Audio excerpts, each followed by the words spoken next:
Hello, welcome back to Mean Figurines. I'm Cindy. Today, I have no content really. I've been struggling all morning trying to learn how to use Blender. Oh, audio seems a little bit too loud on my end. Give me 1 second. Just that. Okay, hope my audio is coming through. Good. Wait, it does not look like it. No, I'm good. Alright, sorry about that.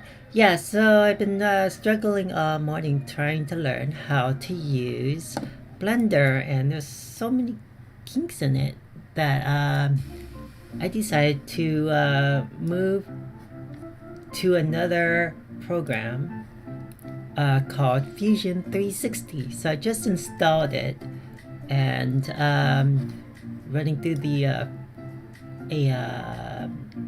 create a team. Okay, so I'm just running through the installation part of it. It's asking me to create a team. So that's weird. Do not allow discovery. Do not help people. Now it's time to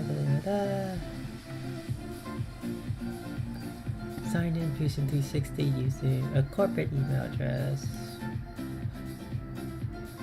Okay, so it's gonna be kind of like a slow day today, I guess, until I get my 3D printer next week. And all my paints, I ordered the big set of Citadel paints. I also ordered a starter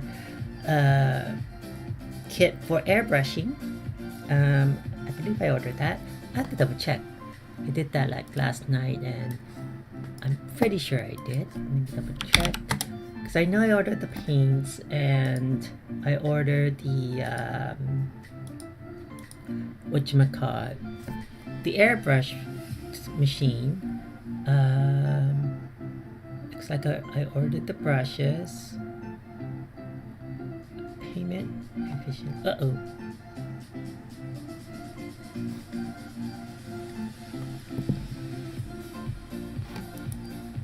Did not order the brushes yet. So I need to set up my payment information because I'm boo-booed. Whoop, let's use that one.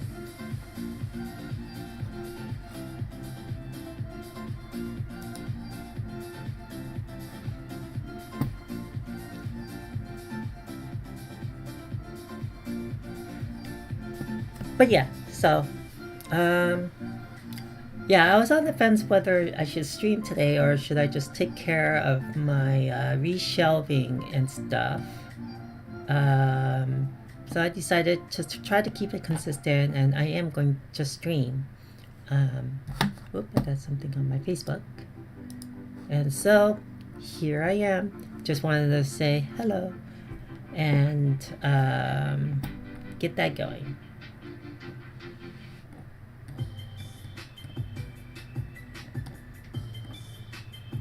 Yes, so back to my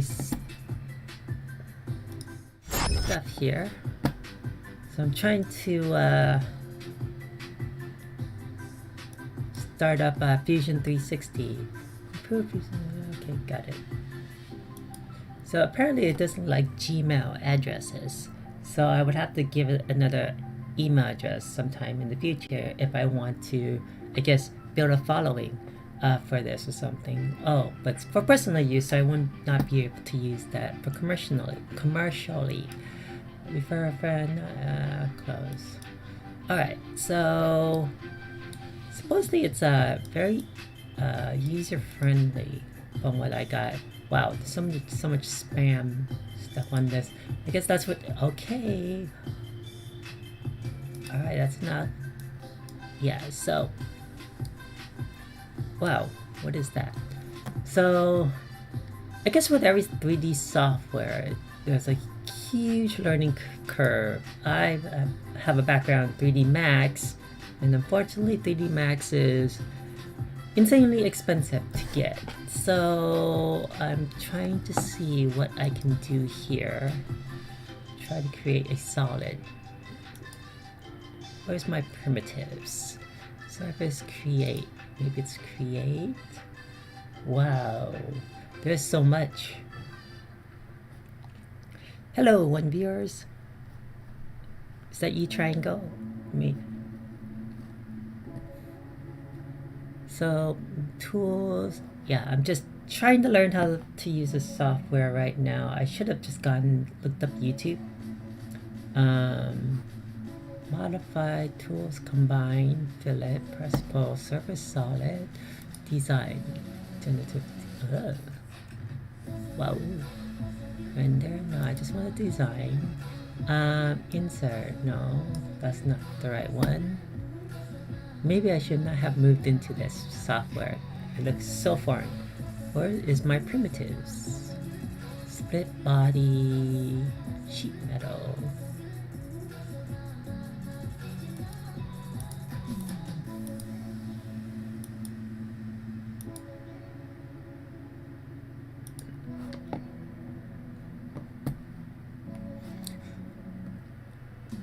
Inspect.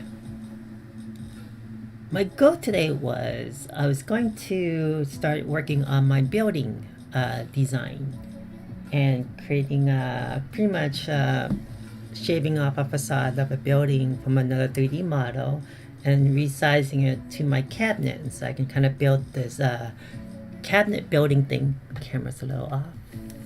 Bring it a little higher. There you go. And so I needed to model at least the shape of the cabinet, and then so that I can fit the 3D models I download to it. But I'm having a hurdle getting the software and learning how to use it. So as you can see, I have no clue what I am doing right here. I feel like I had better luck with Blender, but from what I heard is Blender, that doesn't work right. Blender is really for organic models, so what I'm going for is more structural to do. Maybe it's this button. Okay, that's the create. Oh, whoa, what was that? I don't want to do that. Okay, so where is my tools? Press pull, sheet metal, create a form. No. Well, it does have a little tutorial,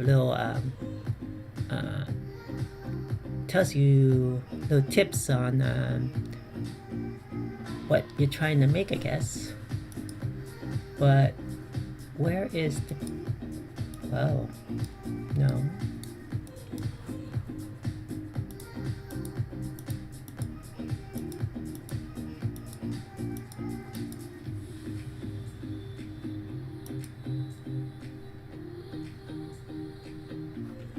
Sorry, maybe, let me see, what to do.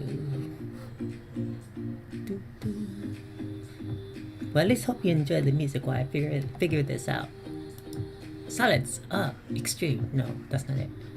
Construct, why does it do that? Why does it always do that? Construct, I want to construct something. Plane. Offset plane, no. Distance, no. Tips, get a tip. Okay, no. So in 3D Max, I get a viewports, multiple viewports. Okay, this is more to my 3D Max liking, but still, I don't have my tools. Looking for my primitives. Where do I add a primitive? Create a sketch. I don't want a sketch. Surface.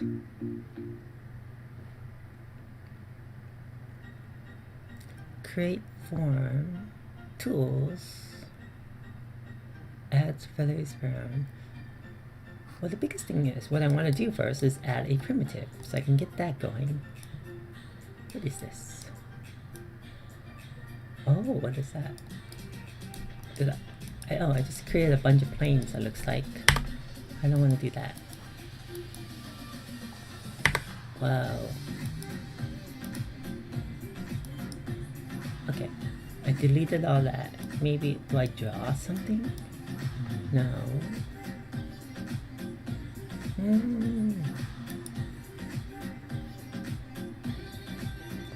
Render animation drawing from design, from animation to narrative. These are five specific function manufacturing mechanical requirements. Workspace creates a mechanical design that contain mostly prismatic geometry. SS commands to create solid bodies.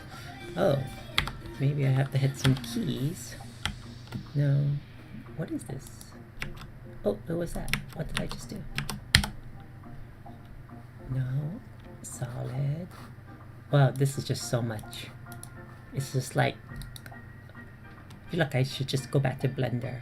But then the issue I was having with Blender was when I import a 3D model over, it kept on importing with a cube, and it would connect with the cube, and I don't know how to disconnect it, or don't know how to import without that cube. So it was just very troublesome. Not getting what I want.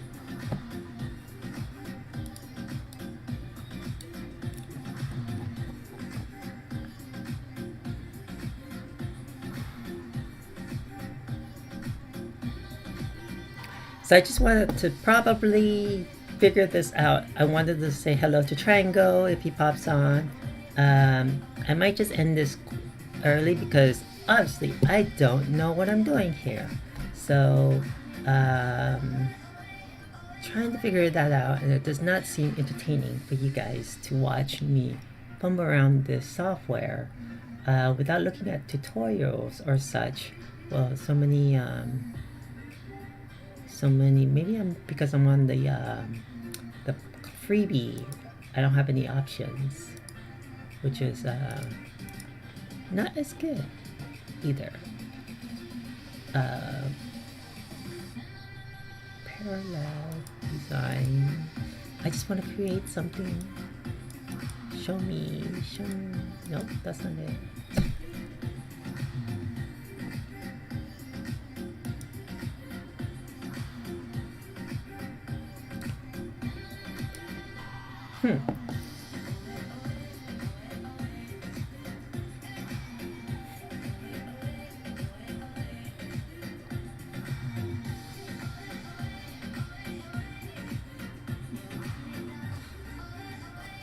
I'm just not used to not having a primitives box or some sorts. Tools might help. A solid. See, I'm back to here again. Do I want to extrude? What am I extruding? How about create a sketch? That creates a sketch. No, I want the solid. Sheet metal. No. Regular rectangular pattern creates duplicate faces. Create. Oh, here we go. Box. There's my box. Now, let's create a box. Oh, there you go. And I want to go extrude. So this viewpoint, where am I? Okay, so now I got the box down.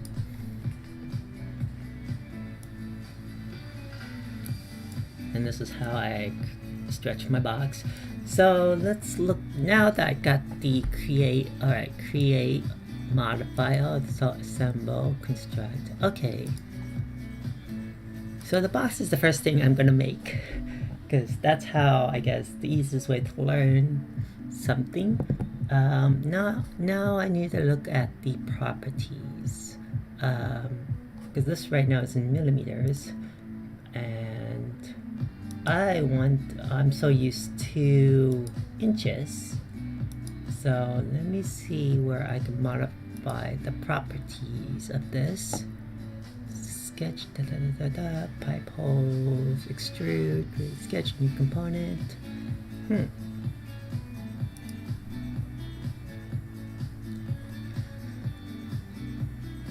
So we just went over the hurdle of finding my primitives. Yay.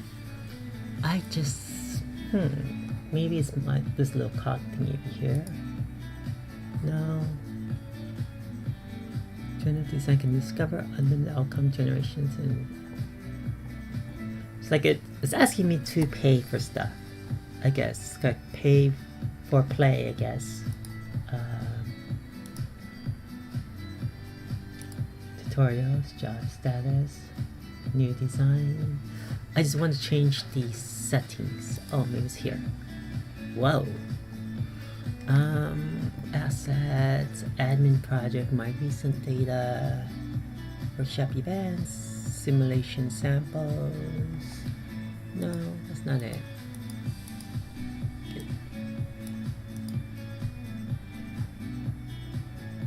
Nope. Close data panel. Alright. Save. Nope, that wasn't it either.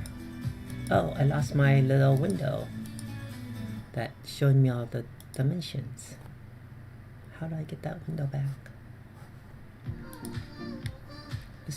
Let's delete this. Maybe oh, now I have the panels for some reason. Try to delete it, but oh, what is that? Oh, okay. Let me see. Create a selection table. Find in browser. Find in window. No. Modify.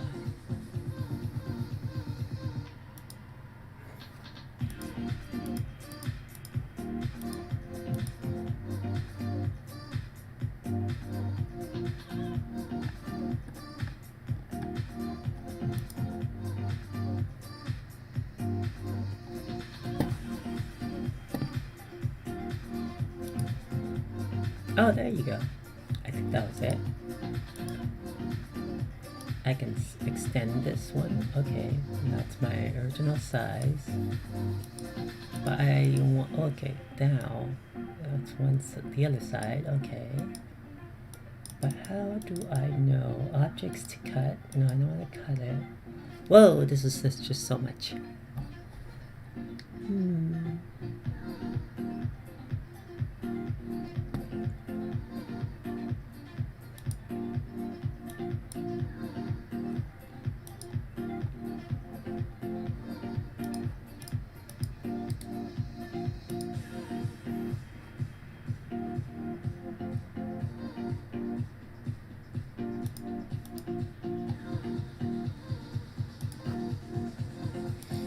That's weird. So when well, it's just like all over the place. So I made a cylinder.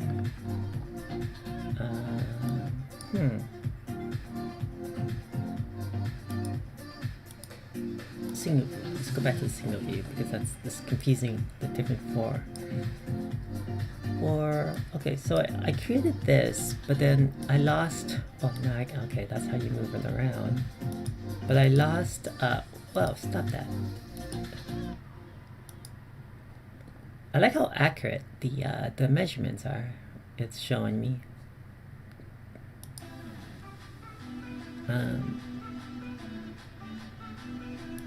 Orbit. So I can orbit this. No, I wanted the orbit. Okay.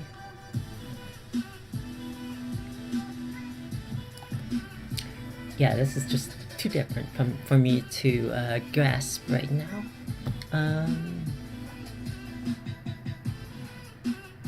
I feel like I should just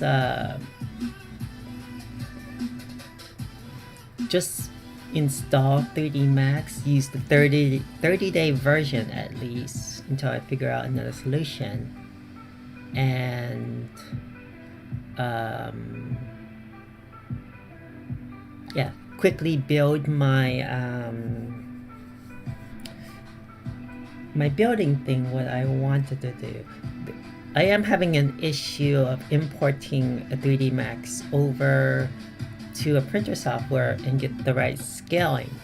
So that is another issue too. Yeah. So I guess just picking up a program and trying to learn it is not my expertise here. I do have a 3D Max. I might just install that right now since I don't have the legitimate copy. I'll just install.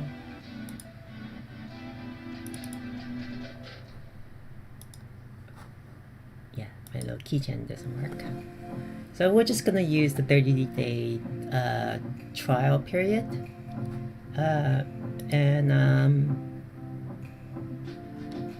Just so that I can get something done, because this whole time trying to work around Autodesk and stuff is not doing it for me.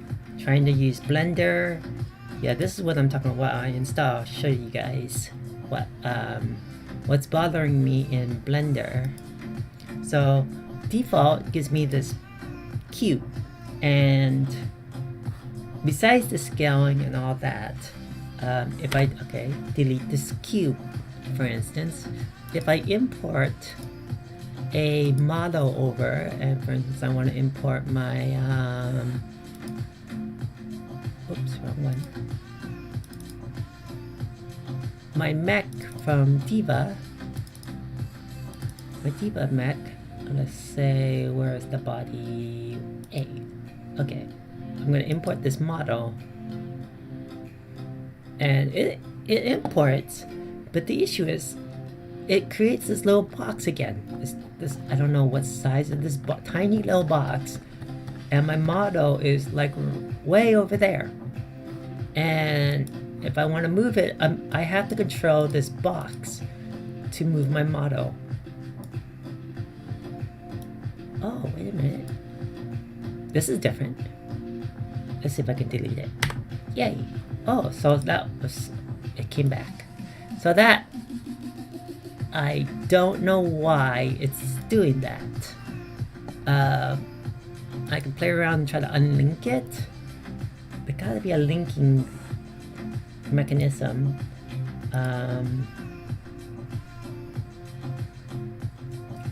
Default, normal, grid, cursor, global. Nope. I gotta figure out how to unlink the little box.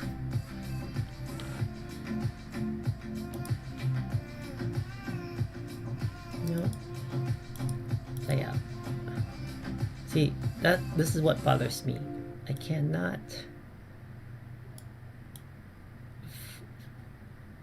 move. I cannot unlink this guy. There gotta be a way to do this.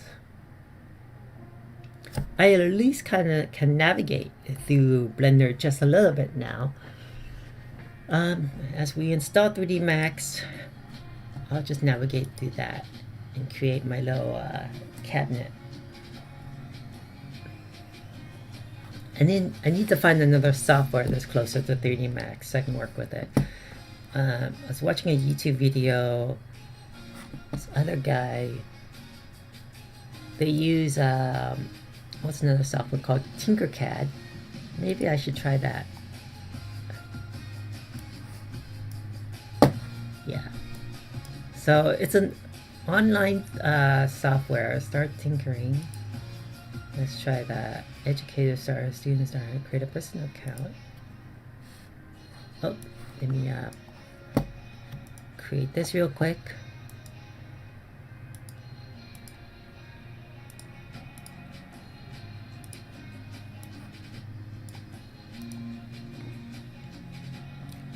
Gotta put in my personal info.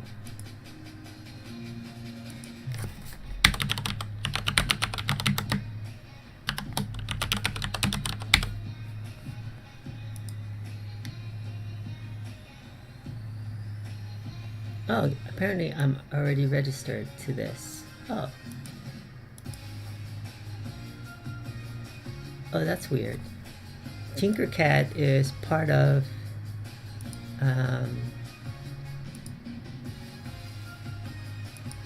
Autodesk. Interesting. Okay, so now I'm in Tinkercad. Let's go. You would figure all these AutoCAD programs. So I guess that's the default learning. It's teaching me. I don't want. Okay. I guess just drag the brown, orange. Okay.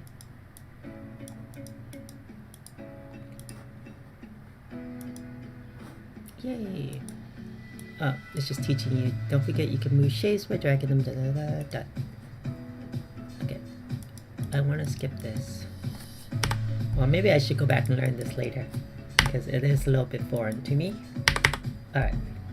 So let's create the box. See, this is kind of like AutoCAD. I mean, 3D Max. Yeah, see, even the mouse functions are there. Everything's there. Okay, now I want the dimensions. Where can I find dimensions? Link. Oh, here you go. Okay. But what is the real world dimensions? Supposedly, this game, not game, sorry. What is the real? So it's 20 what? Millimeters, 20,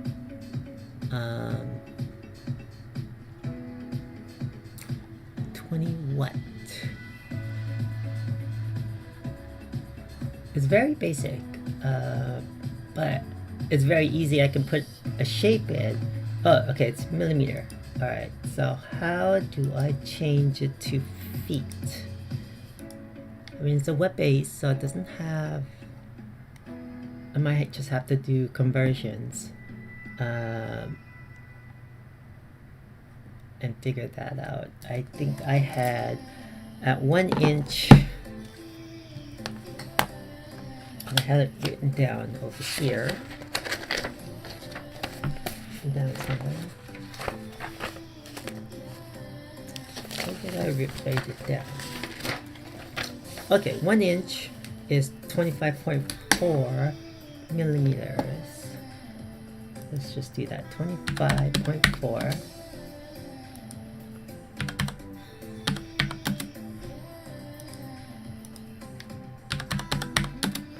Okay, so that's 1 inch by 1 inch.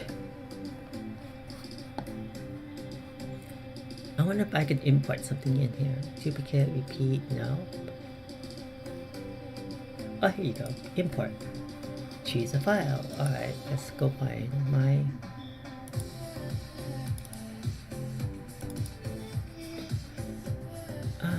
body one. And just drag and drop, I guess. 25, so there's a file restrictions, but let's just do a test. Let me export this and see if this is for 3D print. Oh, see, this is what I like. It's very simple. Show in the folder. Okay, so I'm gonna load up my Chiba.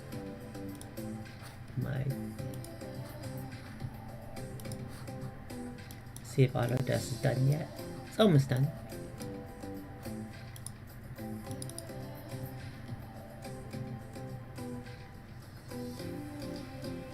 Yeah, I was working on Iron Giant. Just trying to scale it. So where is this file? Where did I put it? Let me just put it over here real quick. Open. Wow, so that does look like a 1 inch by 1 inch model. Why can't the other 3D softwares be this easy? But unfortunately, this only allows me a 25 megabyte file to import,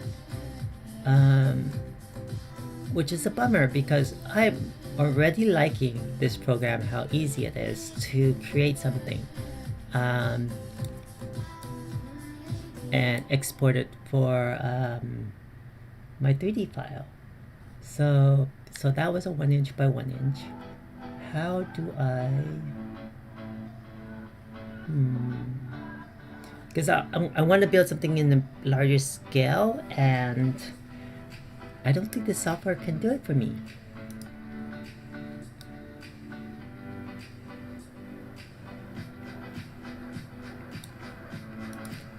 And let's just see my Diva scale. Tiny! It's so tiny. Okay, so that was wrong. And then my mech. So that's just 1 inch.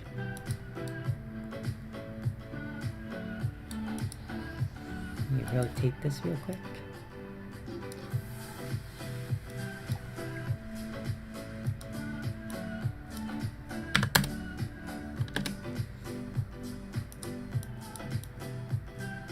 So yeah, that's about 1 inch in there.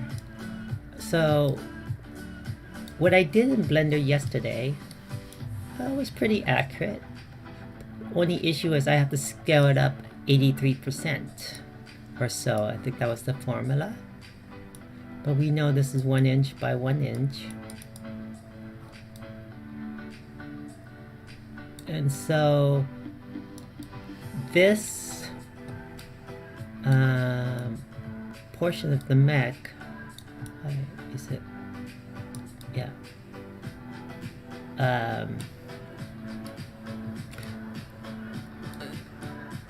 So I'm looking at this piece here. It's about 2 inches, and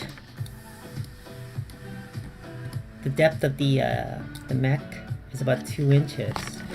And so if she is going in there, I feel like it's too small for her.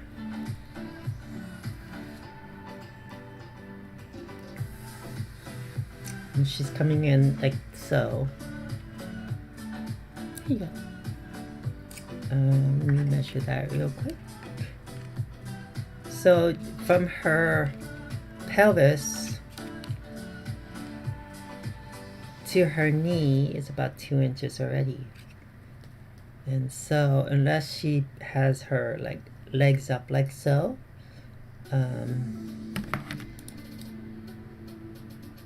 try to duplicate this. That's so cool.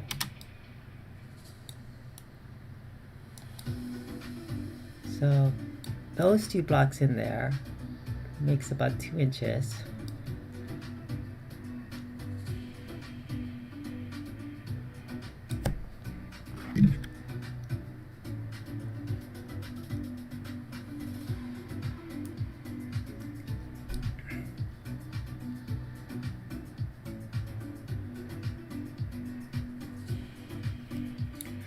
She is about 1 inch from hip to hip is about 1 inch, which is about right. I'm just worried that when her legs, when she comes in, it does kind of pop out here with the back end of it.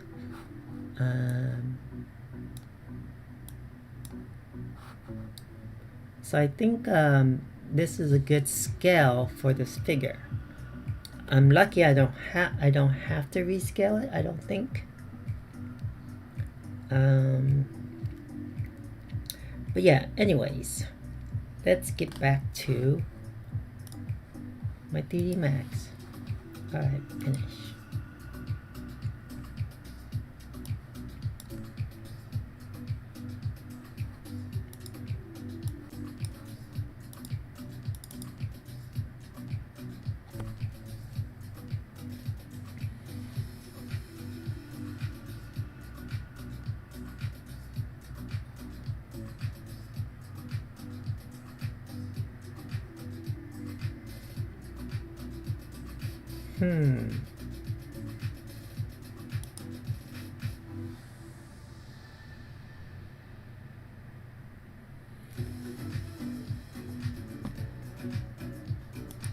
What happened? I just want to try the 30-day trial.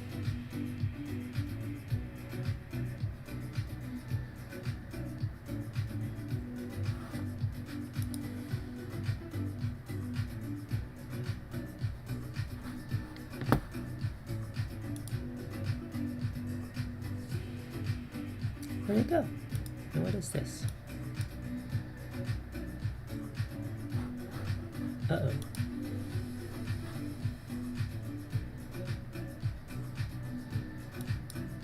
What is 3D Max doing? Oh, there you go. Okay, now we're in business. So 3D Max is very easy, a lot easier for me to use. As soon as I can get it going. There you go. Whoops. Well, all this crap. Alright. No. So I'm gonna create a box. See how easy 3D Max for me is? You just click on the box. Now I need to make the dimensions that I measure my drawer. So, let's do the test. Let's quickly do a 1" by 1" box. I've got preferences. Object, no, where was the preferences? Properties. That was neat. Where is my settings? Content help, tools, measurements and distance. That's it. No, that was neat. It's a function. Preview channel info, measurement, business stats, preview per canvas.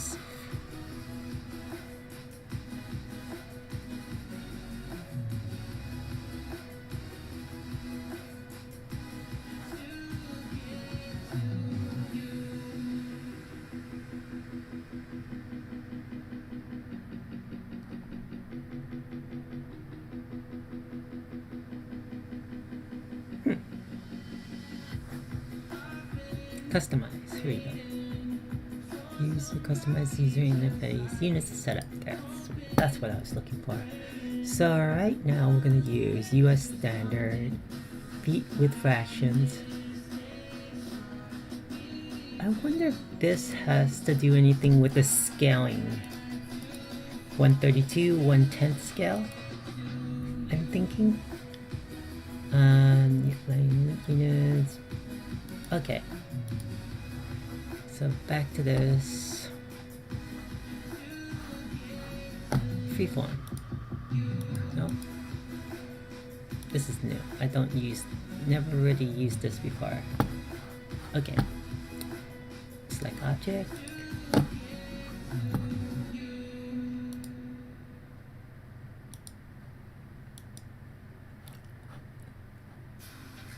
Oh. Let me move Diva aside. So right now it's 2". Oh, I should change to decimals. There was a setting for our decimals that I need to do in inches. Oh, okay, I got it. 1/16. That's not the scaling. It's and then I want custom feet. Go what's FL?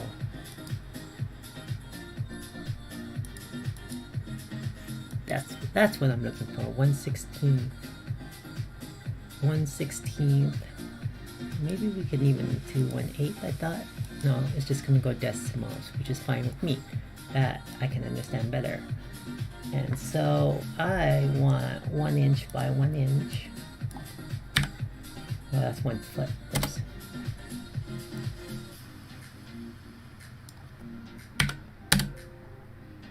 Hey, change it back to 1. That's what I want. 1. I'm gonna copy this.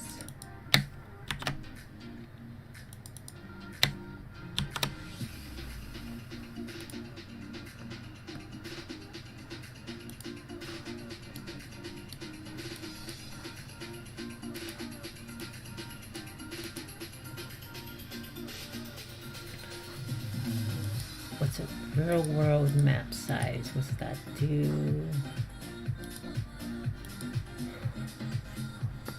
1" to 1". And then I'm gonna try to export this as an STL. And find my oops.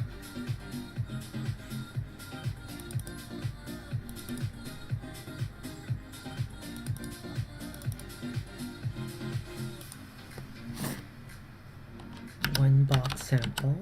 Oops, Bix box sample. I think it's gonna come in tiny because that's what I've been getting with my other softwares. Import. Oh, here we go. Import. One box sample. Yep, it is tiny. So what I need to do is I need to figure out how can I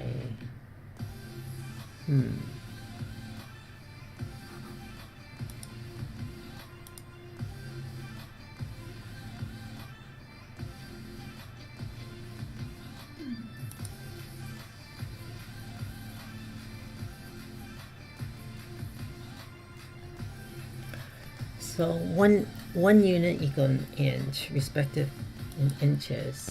Yes, 1 unit is 1 inch. Respect system unit in files. No.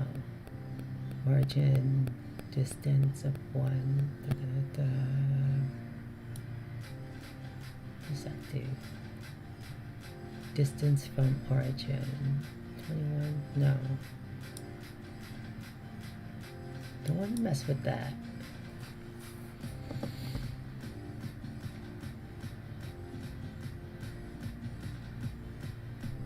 I guess I'm gonna have to Google this one because see, whereas this program, it was just a simple import and that was it. How do I get the real world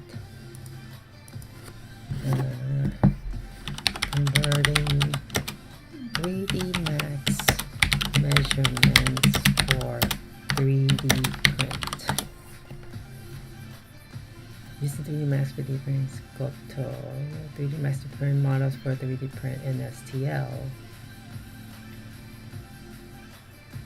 Maybe it's this one. I'm gonna cut my music real quick. Pause. Let's see. Raise my volume. You can hear. This is first in a series of videos that we're going to be making on 3D Studio Store. In there of the bone struck bring in important with 3ds Max. Next, I can hold the wheel down, and that's going to allow me to pan. 3 really common tools in Max. Right here, top center, undo that to come together correctly. Location. So I'm going to move this file to 20 as my reminder that it, stick with stereolithography right now, STL files. Tried and true, they're going to work well. So I'm going to type this in as T-Rex-20 as my reminder that it should be 20 feet tall. And I'm going to go ahead and hit save. So I'm going to move this file, and note in 3ds Max, really quick, sorry, quick diversion. By default, selected only is checked. So if nothing is selected in your scene, nothing is going to export. Okay, so you want to make sure that you have your object that you want really good default standard. So I'm going to be using Cura. Cura is a really good default standard that interfaces with a great number of 3D printers. In particular, I'm using a TAS5 right now, which is great. I love it. TAS5, TAS6, they're excellent little printers. Really, really fabulous. So I'm going to go to the desktop. I'm going to go to T-Rex-20 and open. Well, and the first thing that you're going to notice is this is clearly not a 20-foot tall T-Rex. This is about a 10-inch by 10-inch by 10-inch build volume on the TAS5, and it is definitely not 20 feet. It's definitely not at a 1-to-1, and that's because where 3D Studio Max is going to work in a default numeric scale of inches, so 0, 0, 0 is an inch, an inch, and an inch. Cura is going to actually work in millimeters. So we've already taken that what was 1, 1, and 1 as an inch, inch, and inch inside of 3ds Max, and that's been reduced down to a millimeter by a millimeter by a millimeter. So we already have some scale discrepancy things that are happening. And I know that I'm going to open up a web browser here off my screen really quick just to do the conversion. But I know to scale that this T-Rex at 20 feet tall, if I want to print it out at a 1/4 inch, should be about 2.5 inches. So I'm going to do a quick conversion factor of inches to millimeters. And if I do 2.5, that's going to give me 63.5 millimeters. And that's just a really quick way to begin understanding the scale of my object. If I want this at a 1/4 inch scale, I know my 20 feet is 2.5 inches. that would equate to 63.5 millimeters. So I can select my object inside of Cura. I can hit scale, and right here I have my Z size. So I just want to set the Z size to 63.5. That gives me, at 20 feet tall. Okay, I think I got it. All right, so that's the music. All right, so when I import from 3D Max, so this guy, I just need to find the right scaling for my program here. So let's remove this for now because we're already, this is my 1-inch cube. And let me just, you know what, let me just remove this too. So I'm gonna import my learning the moves. That's my 1-inch cube that I made in that program because we know that's 1 inch by 1 inch. Now, this is from 3D Max. And what I can do is I'm gonna scale it manually. Oops, it's too loud. That's better. So I'm going to scale it up. Let me see if there's a button. I want to scale. I don't want to scale the fit. So I think it was like 8300%. Is that too big? No, that's too big. Maybe 83%. That's not it. So let's do. Oh, what was his conversion? He said from 1 to 1. Let's see. Let's see now. 25.4%. Let me try that. 25.4%. That did not scale. 500%. So at 500%, that's how big? 10,000%. No, 1,000. 10,000. Well, that's huge. So it's about. Oh, so I think it was 8,300%. No, 830 and 30. How about 1,500? Okay, 1,000%. So maybe 5,000. That's too big for still. So I'm not good at math here. 2540. 2540 is it.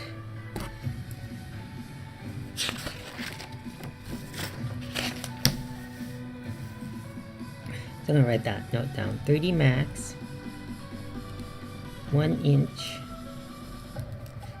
convert to 2540% is 1 inch in my software here. So see, now that is exactly 1 inch, 1 inch.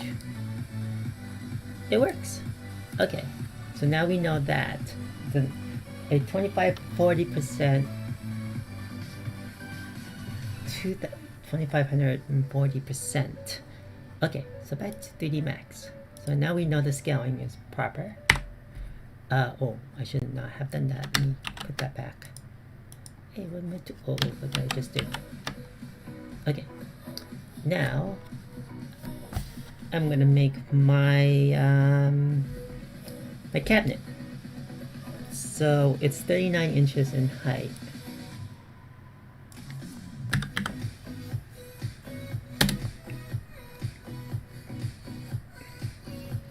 $29 in width, 16. Uh-oh.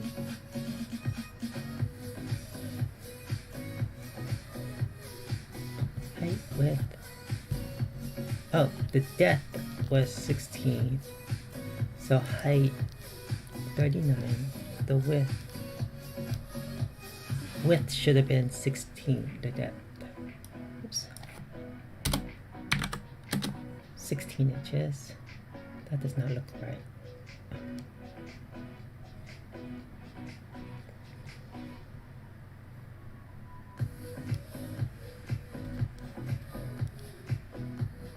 And then this should be 29. There you go. That's about the right size of my cabinet.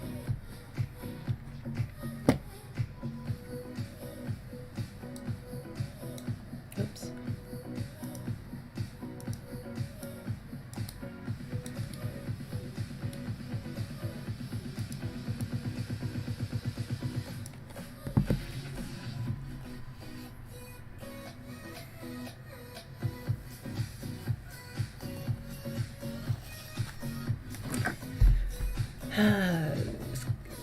Yeah, I really need to figure out how to get me a copy of 3D Max I can use because I only have 30 days for this.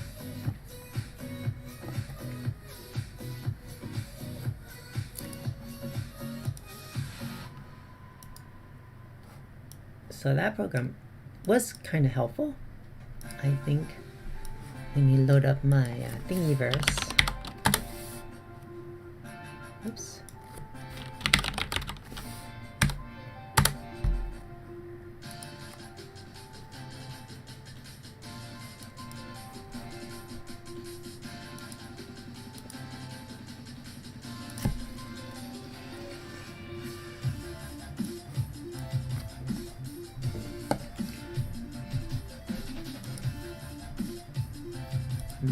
So I'm gonna look for that building I download. Yeah, there's a couple things I wanted to print, and so I want to do Kingpin's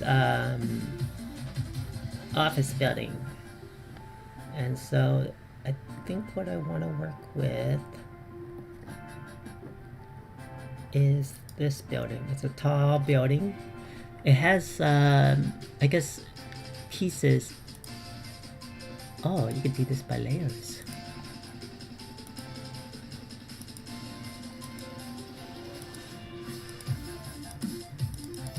Oh boy. I like the details. The only issue I'm gonna have is because it's layer by layer. Unless I could chop this up. But yeah, going back to my cabinet. This does not work with my cabinet. I need just a regular model of a building.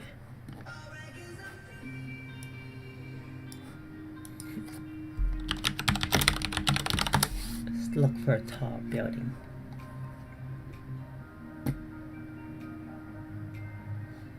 That's like Taipei 101 on my tall building. Oh, this one looks really nice. It's not the shape of my cabinet.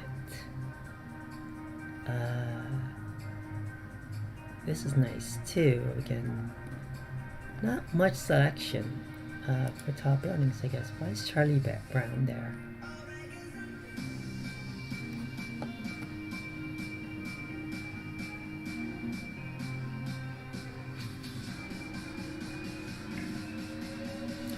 The only other option is I painfully design my own.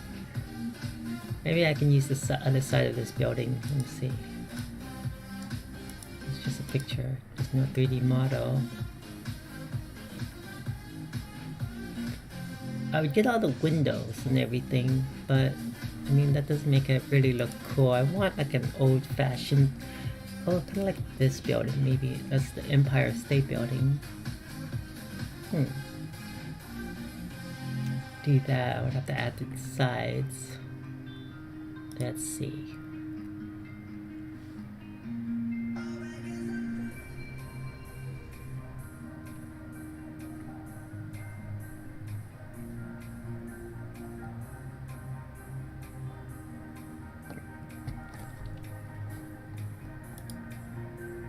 This might work. And there is a 3D model of it. Let me see.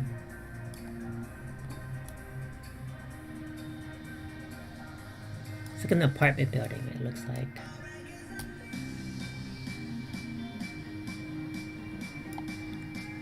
I don't think it's gonna export properly.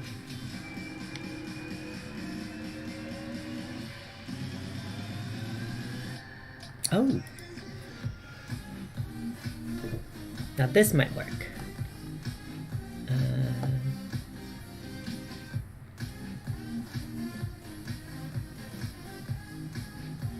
Yeah, let me download this file. Watch the ad. Okay, no ad. Good. Random tower.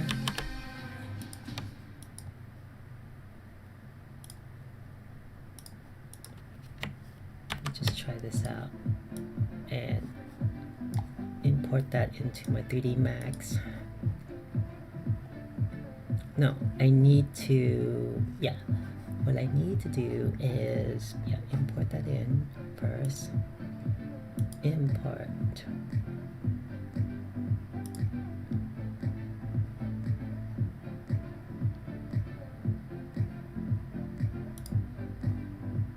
Yeah, I could just drag it in.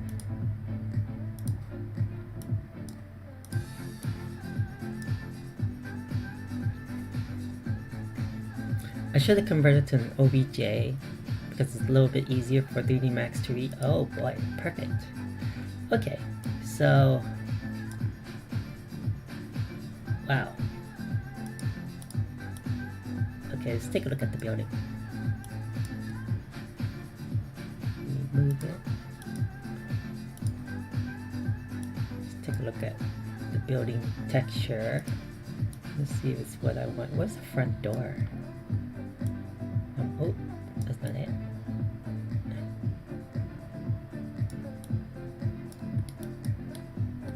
It's like flat on this side.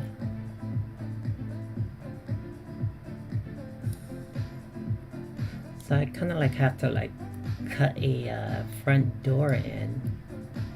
I like the texture of the building.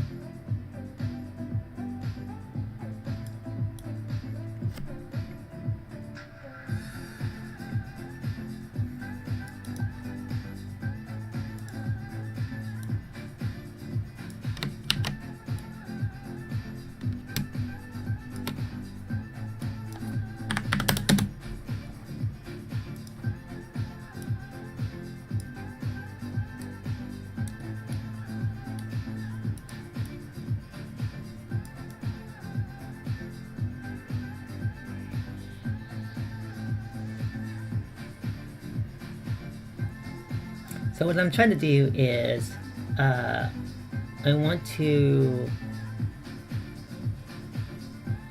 so what I'm gonna have to do is I'm gonna have to mirror this side once I chop it. Let's scale it, let's kind of like, I'm gonna deform it just a little bit so it fits. Scale it down a little bit. Oh, I shouldn't, yeah, I think scaling it's okay. Because I'm gonna make it the size of my cabinet.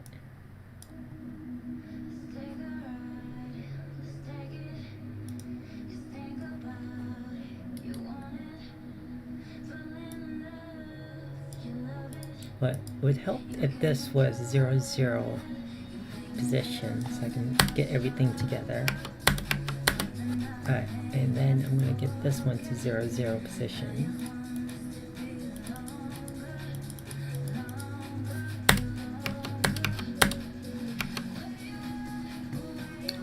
My playlist has changed. I had this default playlist, and now it's not that anymore. Oh, maybe I have to sign it, that's why.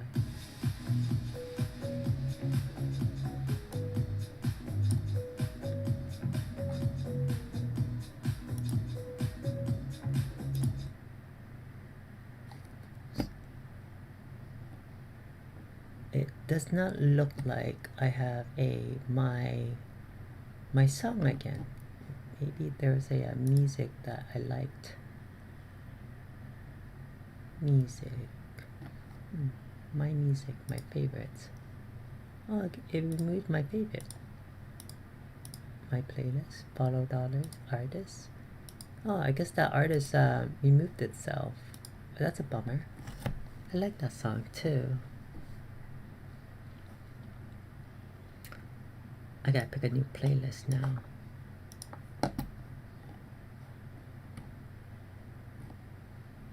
Music playlist. There you go. I was trying to get something where it's just electronic without any lyrics to it. And so back to this one. Hopefully, because with the lyrics, you guys can't hear me properly.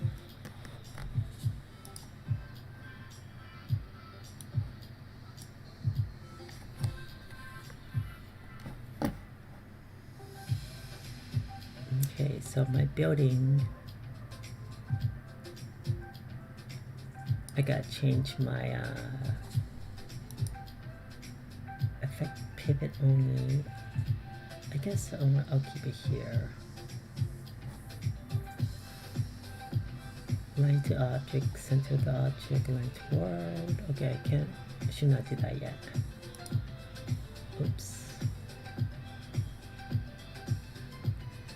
Where'd it go?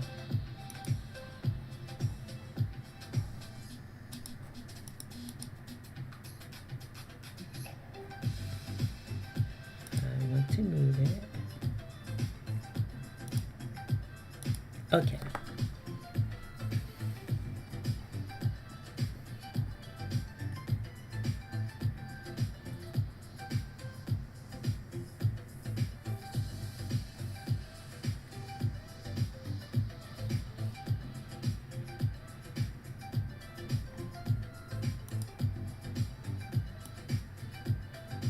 Trying to get the long side, so I got the wrong side here. Try that side, like that. Let's try 0. Okay.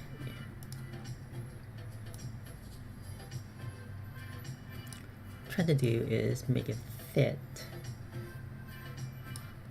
Now I need to stretch it, or alter the scale of it. You know, there was a way to just stretch without I think I have to stretch the face of it.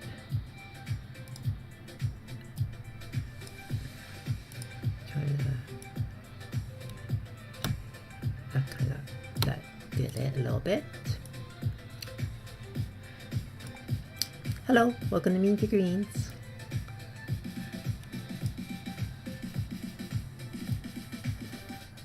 Okay, and so I'm gonna make this, trying to build model A3, well not model, but adjust a 3D model to fit my cabinet.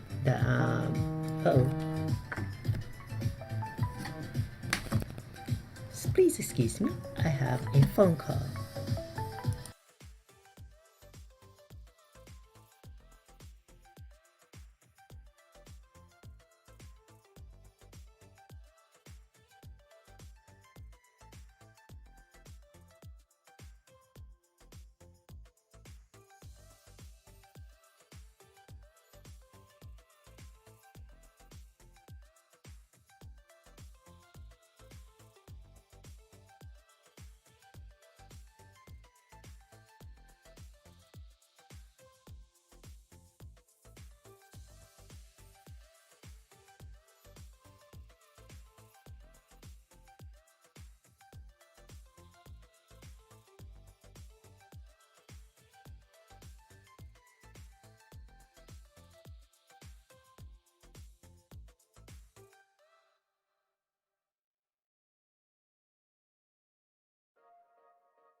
Hey guys, sorry about that. I had a family drama phone call I had to take care of.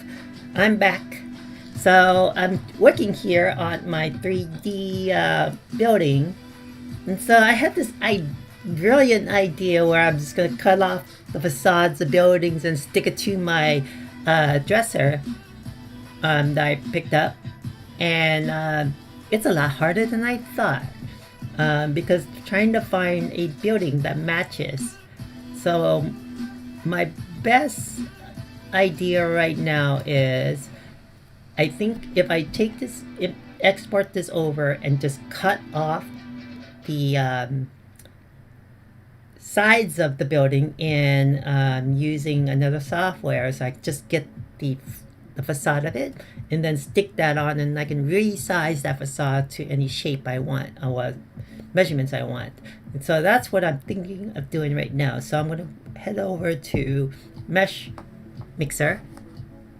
I'm going to import this building over. Random tower. Again, this is kind of like a test. So see, it's all, and I should probably fix this model first. Let's analyze it. Inspector. Flat fill auto repair. Oh, let's just do that. Okay, done. So that way it fills up all the holes. Okay, so my dresser is a lot wider and than the front of this. So what I'm gonna do is I'm gonna cut off this piece right here, this like extra building part, because I just want. I'm probably gonna use this side.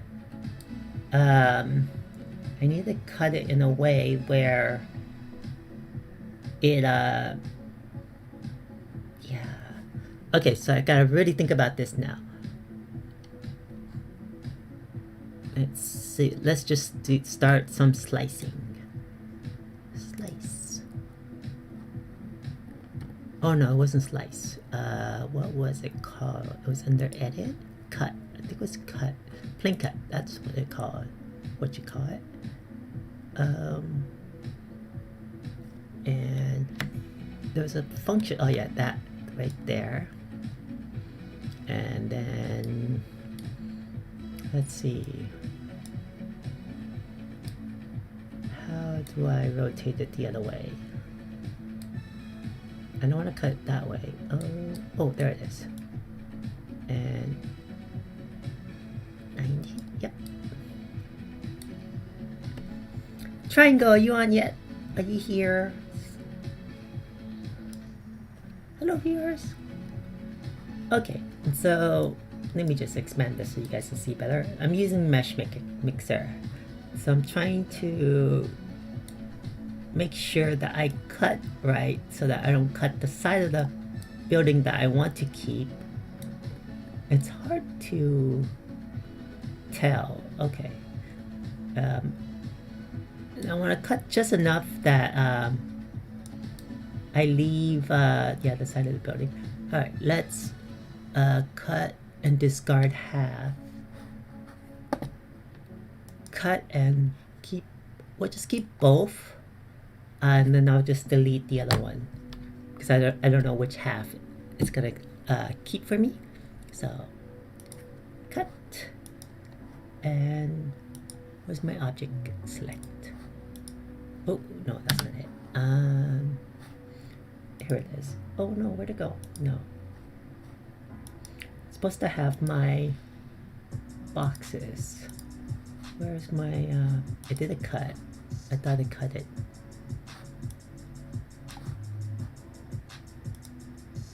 I think, let me try edit. Transform and see if let's move this. Nope, it didn't do that right. Okay, how come it didn't cut? Let's try to cut again.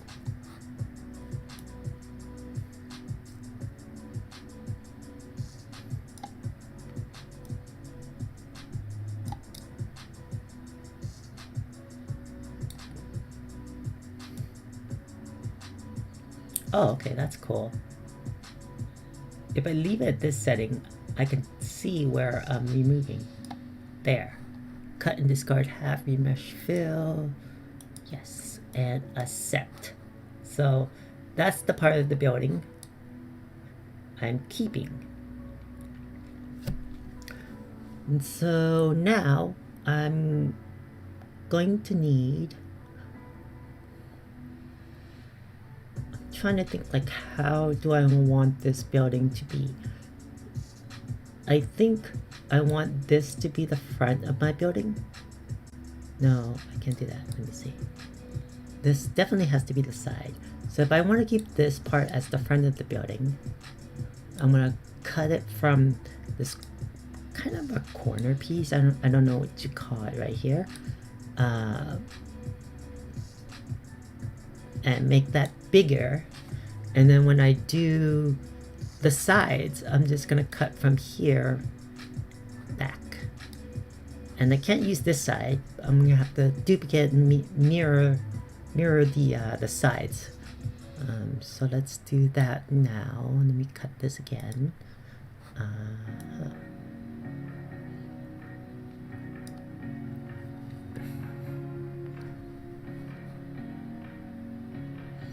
Oh, so I want this side to keep this side. And then I want to keep here. And so all of that's going to disappear. Is that about right? Let me see. It's about there. But I want to... You know what? Let me copy this. Let me duplicate this. Duplicate. Yes. Yeah, I was looking for this object browser.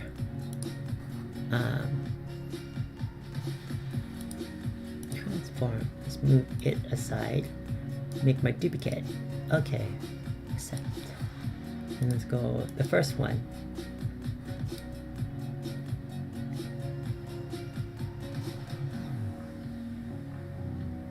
Okay. So I'm gonna cut it.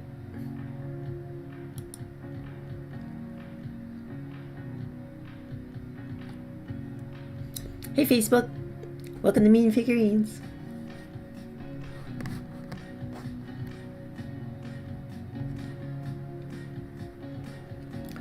So I'm gonna cut this one.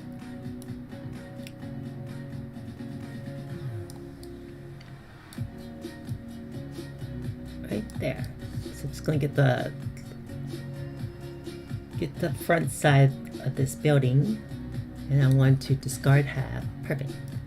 So now I got the front side of the building. Okay, so I want to do is, since there's this piece here I cut off, so it's just a flat piece, I lost the texture of this building.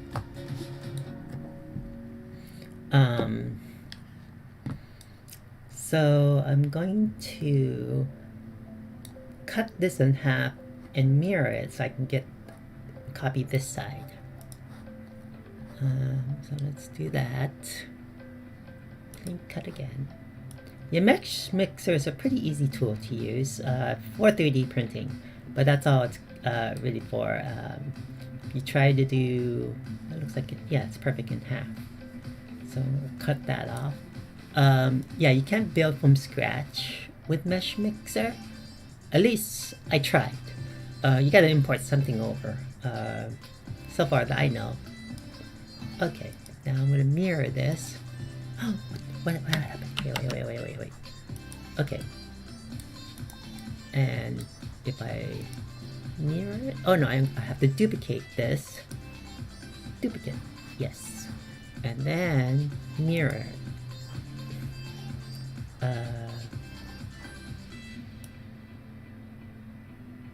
Oops. It's supposed to mirror. How come you're not mirroring? No. I've never done this mirror thing before. Hold on. Okay, I want this, and I want to mirror you. Mirror. I don't know if I'm gonna accept that. Let me see. Did I mirror it correctly? Or it looks like it's a... Where are you? Oh, there you are. Let's go 180. Perfect. Now I got two sides. I will accept. Now I can move this over. Oh dear. Okay, that's interesting. So I don't want to do that. So it actually creates a mirror, not well, I mean, creates a mirror, but it keeps it on this as the same object. So let's do that again over here. But here, how do I separate the object? Edit mirror. Let's just try that and see if it moved. Nope, it disappeared. So I don't want that to happen. Why is it? Okay, I want to mirror this one. Mirror. So where did it go? Okay, there we go. 180. Let's go. Where's my little 180? There we go. Alright. And then I want to move it in.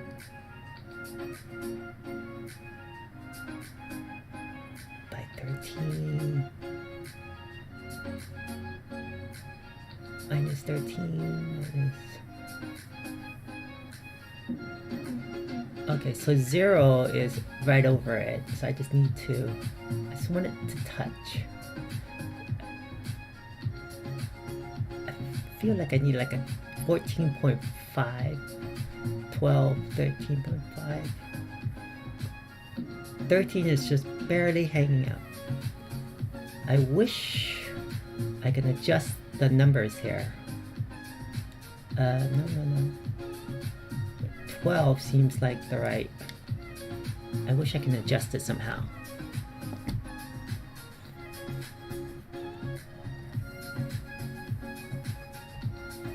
Okay, let's see how that looks like. Oh my god. It's not looking, it's all warped. Alright, let's let me transform it. Let me see, let's take it out of here so I can see it better. It looks all like messy.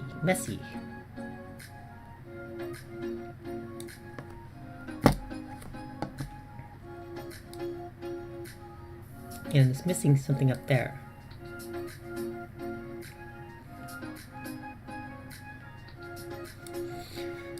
Yeah, it really depends on the design of this.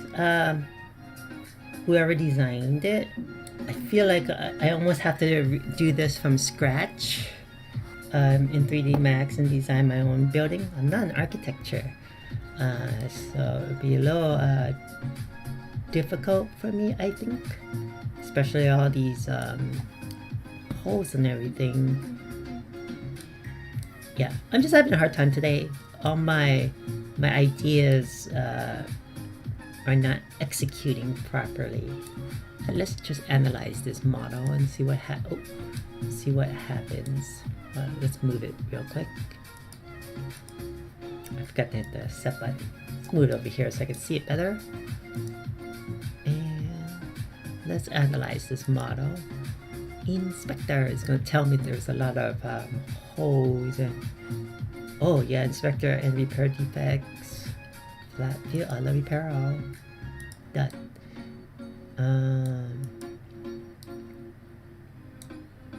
Yeah, that looks like garbage.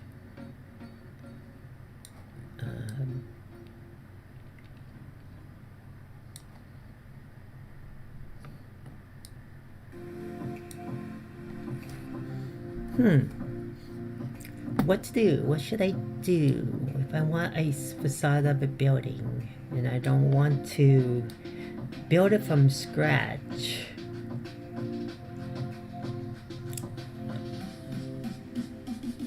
I mean, I guess I could build it from scratch. This building, at least.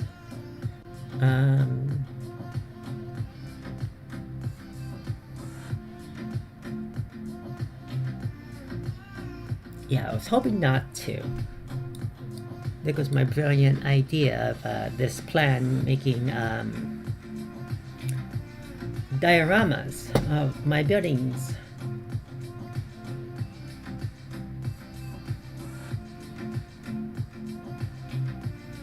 because yeah, cutting it because of the weird shapes, it just looks like a garbage building. And so let me see 3D Max. I mean, it looks fine in 3D Max here because I haven't cut it yet. This is kind of what I want to print. This shape.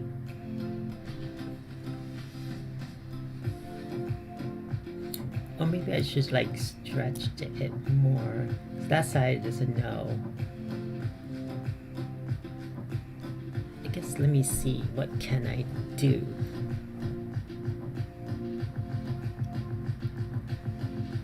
Let's stretch it a little bit more. So that the outside, the building kind of face is bigger than the dresser, and then I can print, hopefully print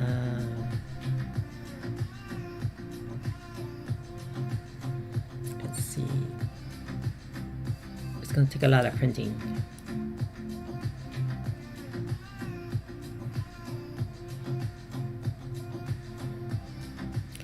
Or what I can do, let me see if I can stretch just the back side of it.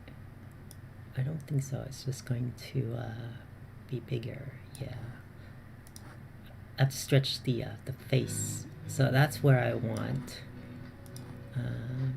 Just try to make it as big as the cabinet. Let's see how that goes. Just a little bit more. Okay. Oops. Wrong button. Wrong command. So you can see I'm a little bit, oh, I lost my viewers. Oh well.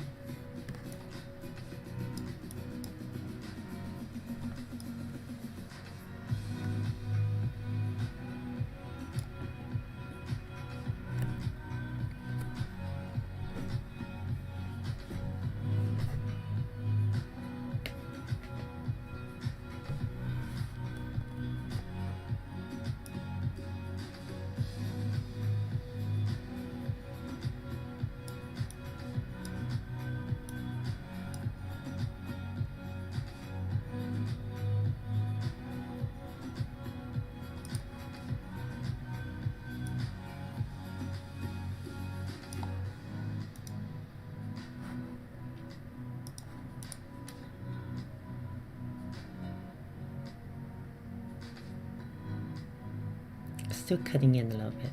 It's cutting in my drawer, my dresser. Let's stretch it out just a little bit more.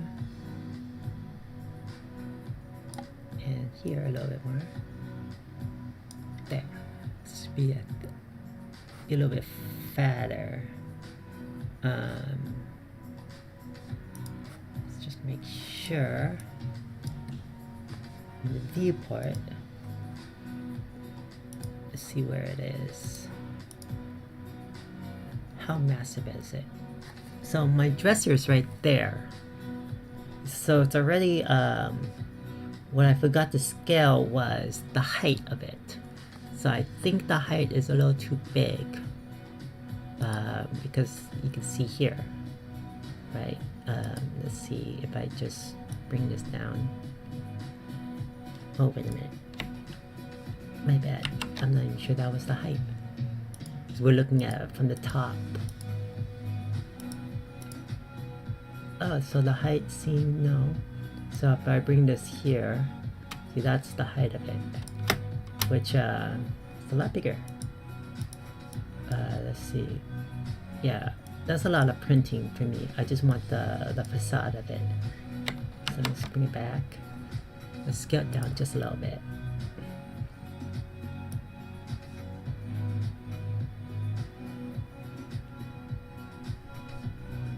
Just a notch.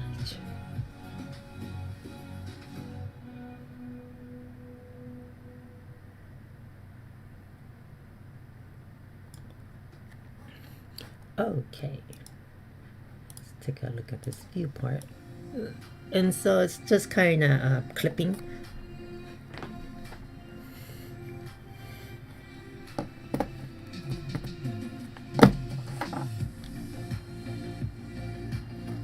Start to get hot.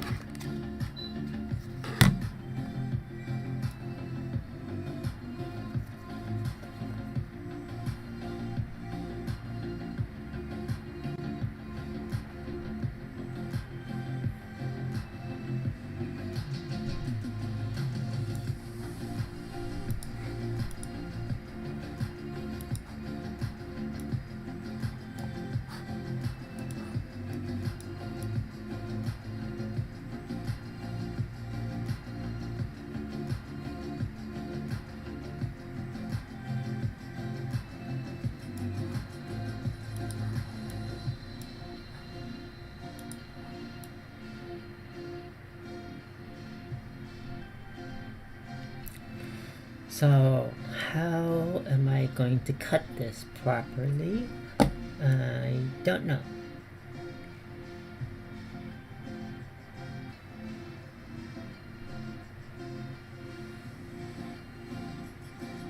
Let's just export it first. Export.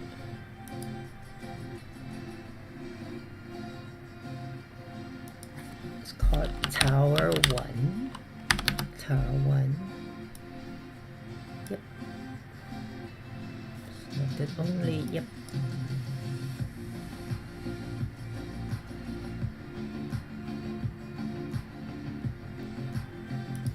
Let's load it up. File. Open. Yes, I don't need that. It's garbage. Uh-oh. No.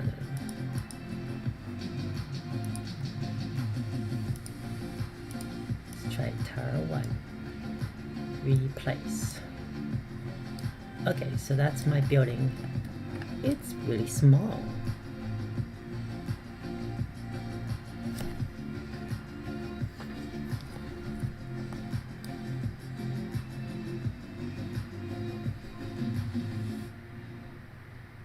Oh, I forgot. It has to be 83%. No, not 83%. 40%. So that's, I'm gonna chop this up first and see how that looks. I think I'm gonna try to chop it from this point right here. I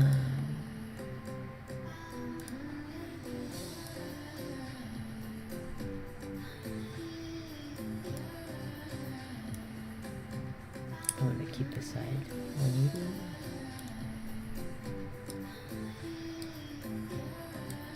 I just want about right there. Yeah.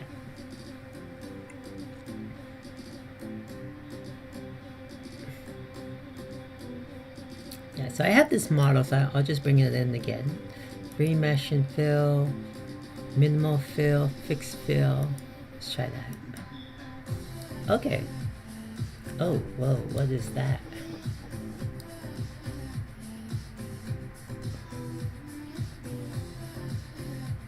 So it's hollow. Interesting.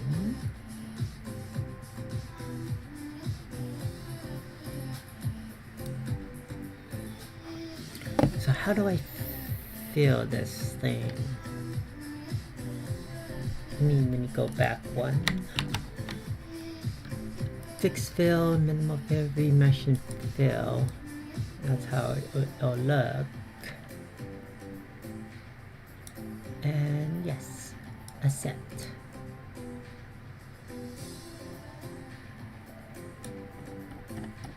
And then I'm gonna load up. I need to load up my printer. Wrong printer. Printer properties. Printer name Megabyte.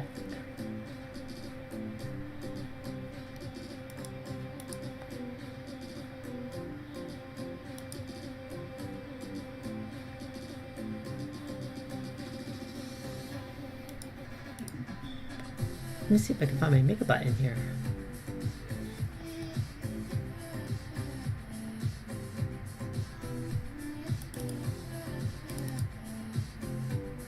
I'm not sure what file I'm supposed to pick up. Maybe it's that one.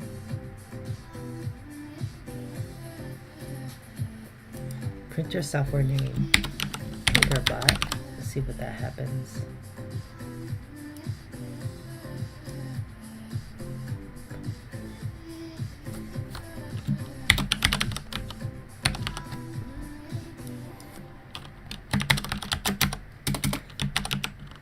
Replicator 2.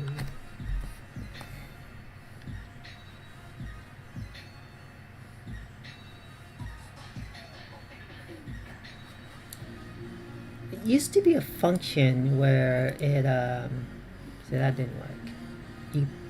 You can pick your printers, but it's not giving me that option. Send to MakerBot. Let me see. Oh, see, it loads up my printer. That's cool.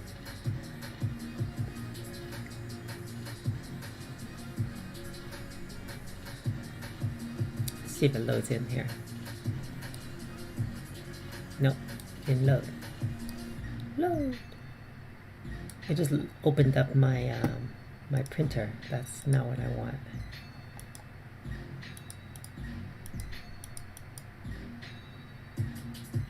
And now I made it do this. So many issues, so many issues.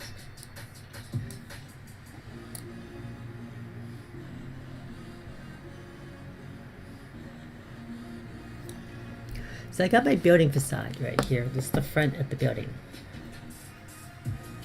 How do I...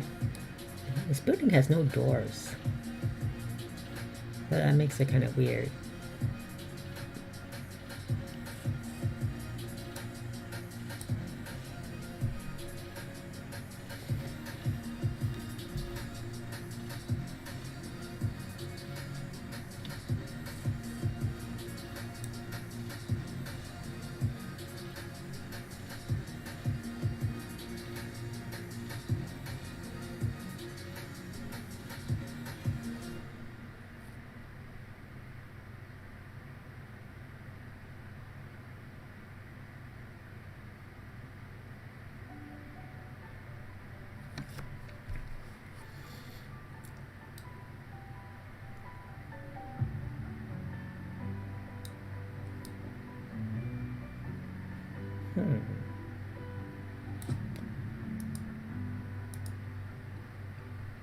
Oh, there you go. MakerBot. Replicator 2.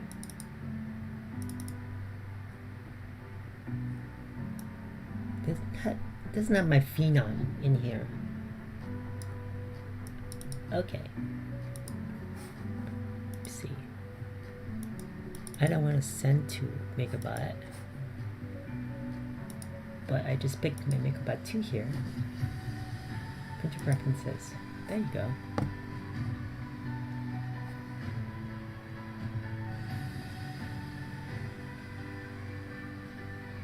I thought I saw my Phenom in here, but nope. They don't have one in here. PO Poly.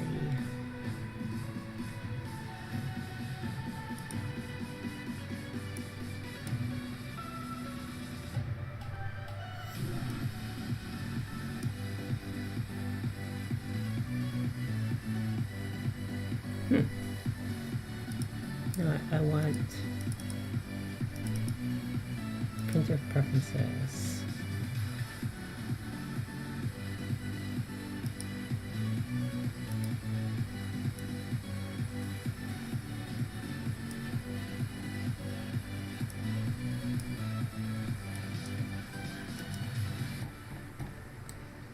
Yeah, this is not. This does look like a replicator too.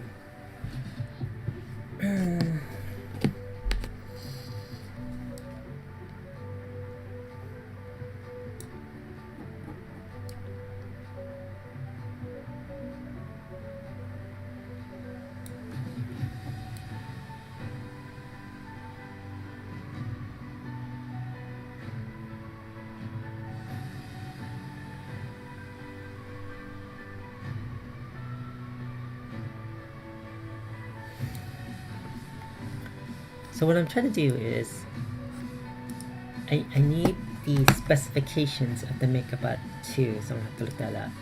Replicator 2.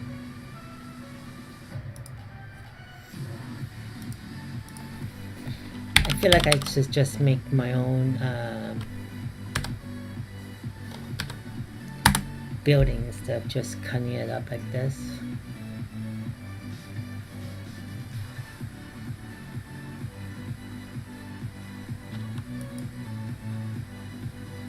It is...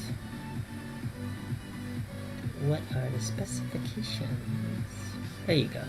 285, 155.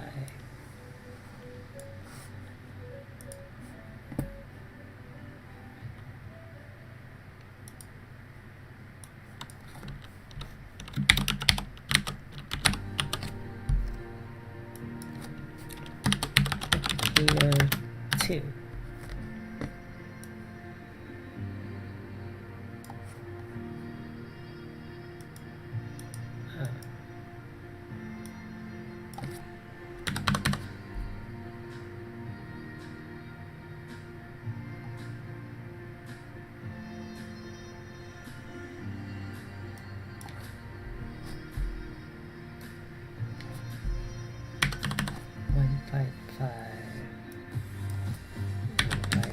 Three,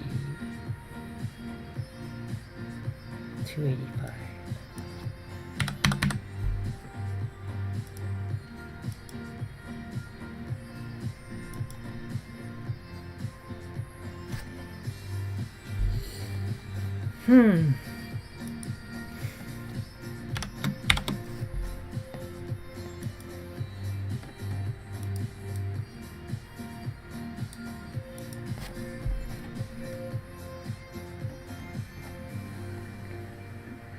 Now here's the tricky part. I'm gonna have to scale this up now.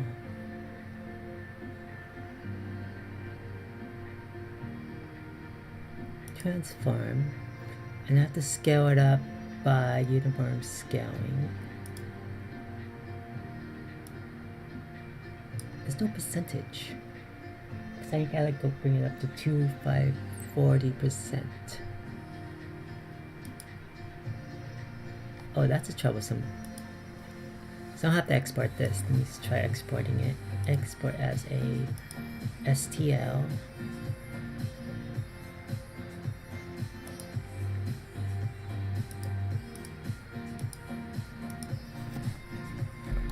Front tower. And then I will have to... Why am I doing this? Oh yeah, I'm gonna have to scale it in the other program because the other program has a scaling option that I can do.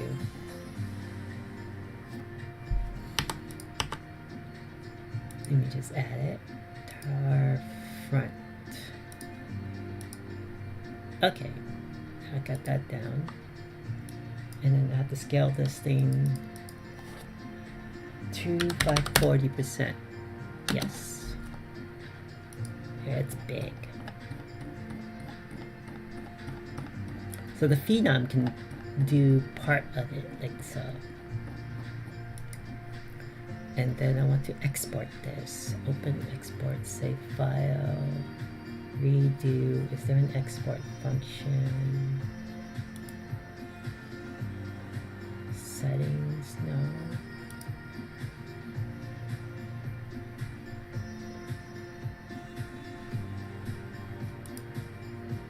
Oh, let's try that.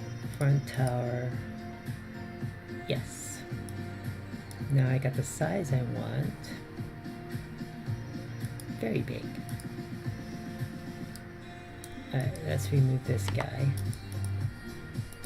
File.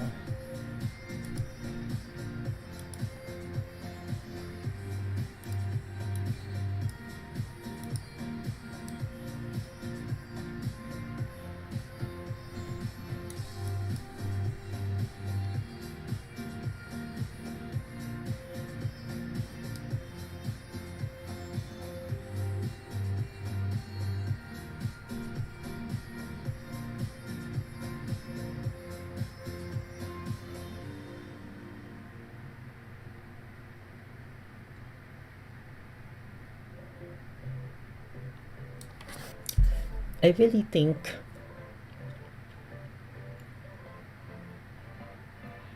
it'd be better if I just design this, because I see a lot of like weird issues right here, kind of bending weird right there, and so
yeah, this building would look cool if I can get it all in its pieces. But if I have to design it for 3D print piece by piece, because if I make it whole and cut it up like this, I'm going to have the same problem, I think.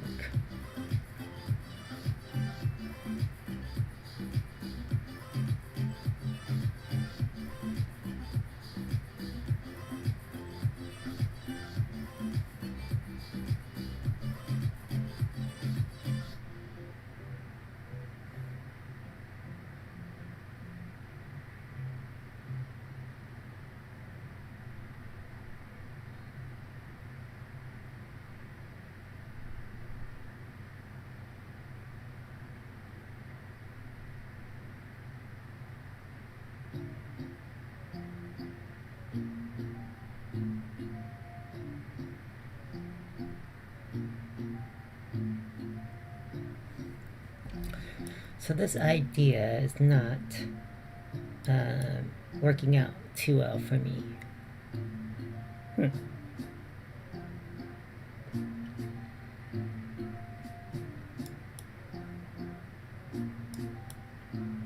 I'm a little bummed because I was really hoping to do something cool like this. Okay, so now I'm using this cheap box. I cannot export it. Settings, no. File. Oh, I did export it. And I brought it over to Mesh Mixer. Oh yeah, so where was I? So let's rotate this.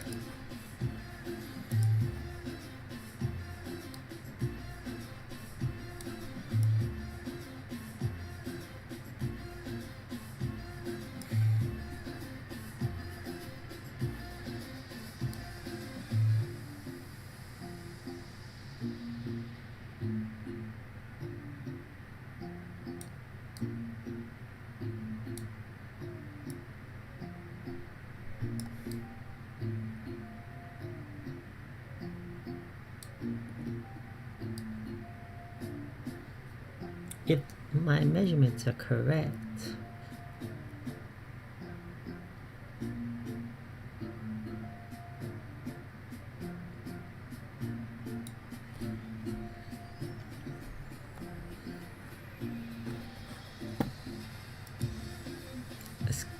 let's see what happens if I cut it from here.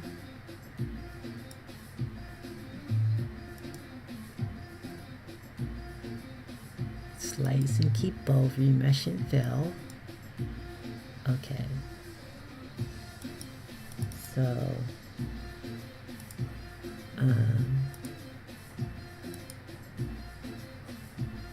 No, I don't want to do that yet. Clear selection. Okay. Transform. So, in theory, why didn't it not cut?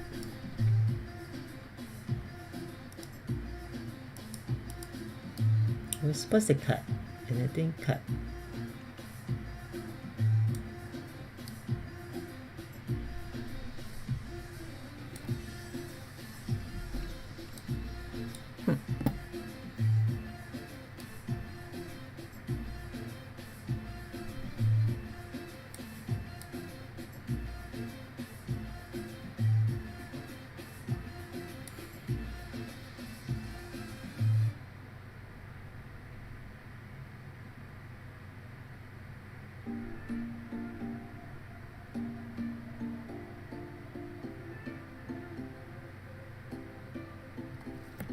Because I feel like instead of 3D printing, if I do it in wood and just cut up the sides. The reason why I wanted to use 3D printing was to get the details. I would not be able to do carving wood because that's not something I know how to do at all. But when doing the 3D method, the details are gone. Oh, what am I talking about?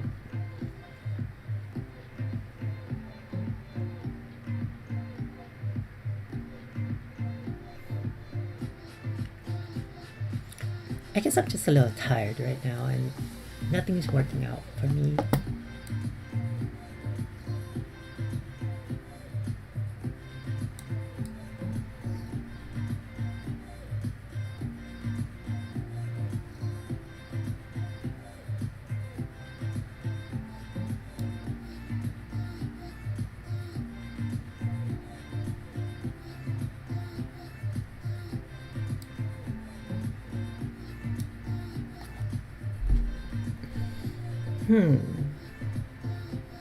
How do I solve this problem?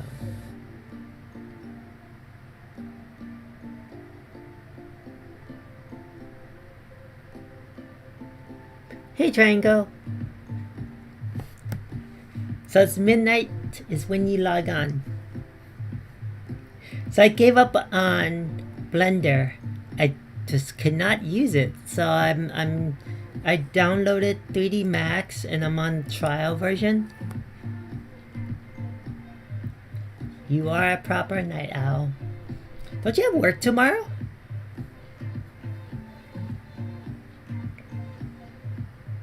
Honestly, I was about to log off until I just saw you now. I'm kind of bummed today because nothing is working. I'm just like, this whole idea I had, cutting off the facade of buildings and sticking it onto my dresser, it's not working really well. I'm having a really difficult time cutting up my model and stuff. Well, because I'm cheating, because I didn't design it properly or whatever for 3D print, and I'm just importing somebody's model of a building and cutting just the facade of it. And you could see here, the look of it is not that great, and plus this building is missing the front doors. So I'm going to have to like edit it and give it front doors or something. But it's just, I'm really like on the fence, like, is this something I want to do? Is it worth it to 3D print this or just to do it out of wood? But the thing I didn't want to do out of wood because it would just make the cabinet very heavy. And I thought 3D printing would be a lighter material and it'll look more detailed. Yeah, so I'm kind of like, I don't know, I'm thinking, trying to think what to do. What should I do? Oh, I did get the, remember when we were doing the box? Let me just get out of this real quick. Remember when we were trying to scale? I found the right scaling. Let me show you real quick. So this is the 1-inch box that I made in, I think this will work. And then I'm gonna scale it. Uh-oh, where'd it go? Scale it.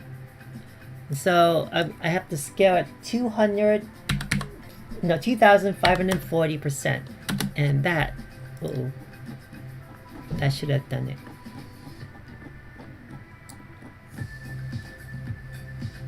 Come on. So that didn't work. I'm gonna use the one. Did you get it all sorted? Kinda. My one box sample I created in 3D Max. See, it's tiny right there. But if I scale it up, this should work. 2,540%. That is exactly 1 inch right there. Yeah, for some reason Blender, no good. I can try it again in Blender. Let me see, where's my Blender? See, oh yeah, this thing I hate about Blender. I tried importing this over, this model over just just for kicks, but for some reason it keeps on adding this square, this cube here, and it connects the model.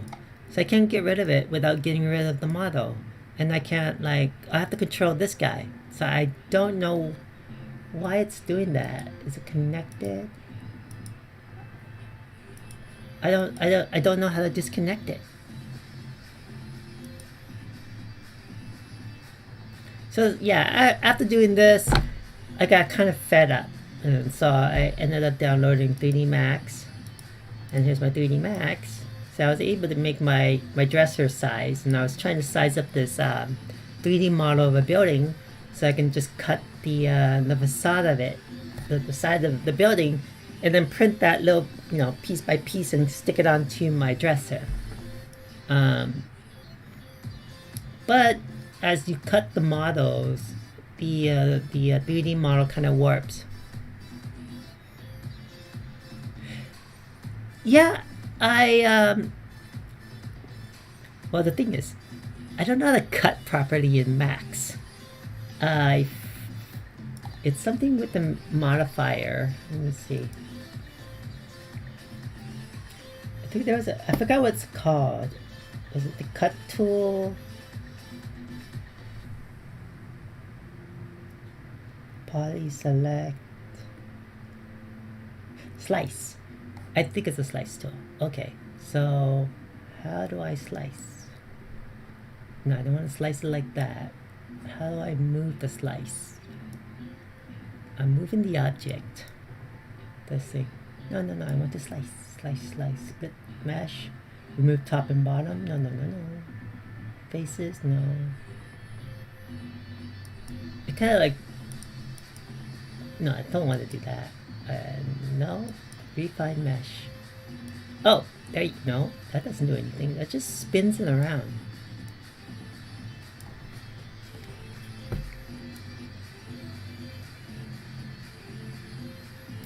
Yeah, I'm kind of stuck because I don't know the software too well, I guess. 'Cause, yeah, I wanted to cut. I'm using a bunch of different other softwares to do the job. With 3D Max, I mean, I'm a lot better in 3D Max than Blender, but I'm not a professional 3D model person. So, yeah, I had a hard time. So how do I don't want to slice the plane. Whoops. I need to move the plane somehow. And, oh, maybe it's this, rotating. Oh, there you go. That's what I gotta do. That's how to use those tools up there. Can you select the faces and extract? Oh yeah, I could probably do that. Let me just remove this. That might be a bit better. Uh-oh. I cannot remove that now. Okay, hold on.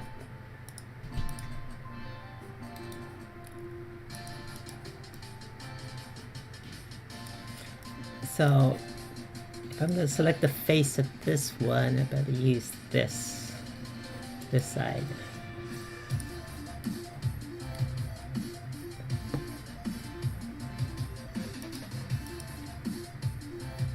Oops.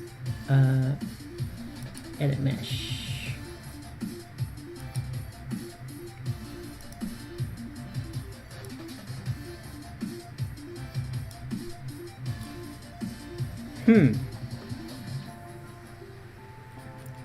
So yeah, so I guess, don't know if similar in max.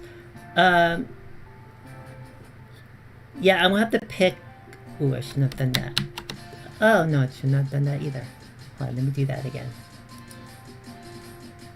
View top. There you go.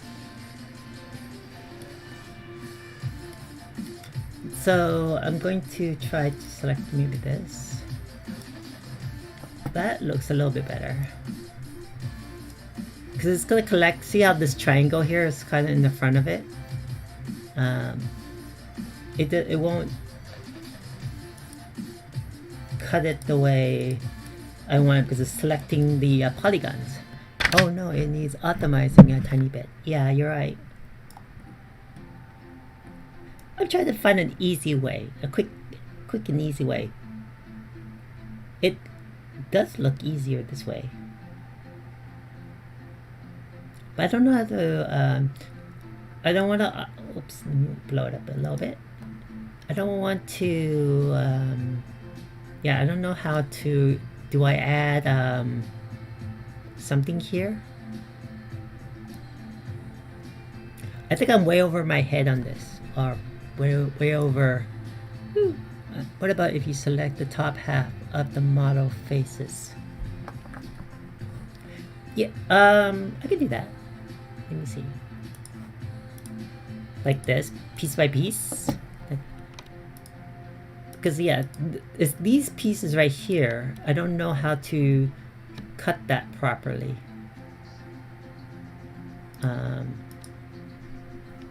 And I can use this would be the whole thing. This. No. So in the side view, just middle up. Middle up. Oh, you mean cut from the top half? Okay, hold on. Side view. Like this.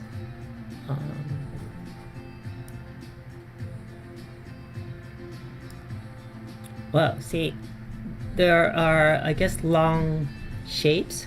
Oh, so not vertically, but horizontally. Oh, okay. Well, that was cutting it in half, horizontal or vertical. I'm confused. Hold on. Like this?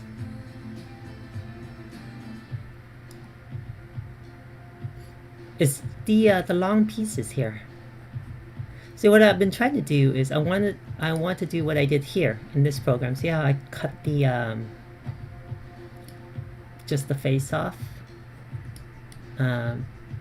So this is the farthest I've gotten so far. And so what I'm trying to do is, if I can get, how come I can't rotate this? Oh, there you go. See that box here? That is my MakerBot printer size, the maximum it can print. I think you need to connect a few vertices together and clean a line cut. Oh, that's what you call it, vertices. I think so too. Yeah, I guess I have to do a little work.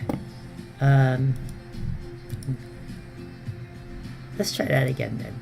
Let's select just the front and then go in here. Now how do I add, oh, by vertices? No, so that's selecting the thing. How do I add vertices? Oh, here. Oh no, so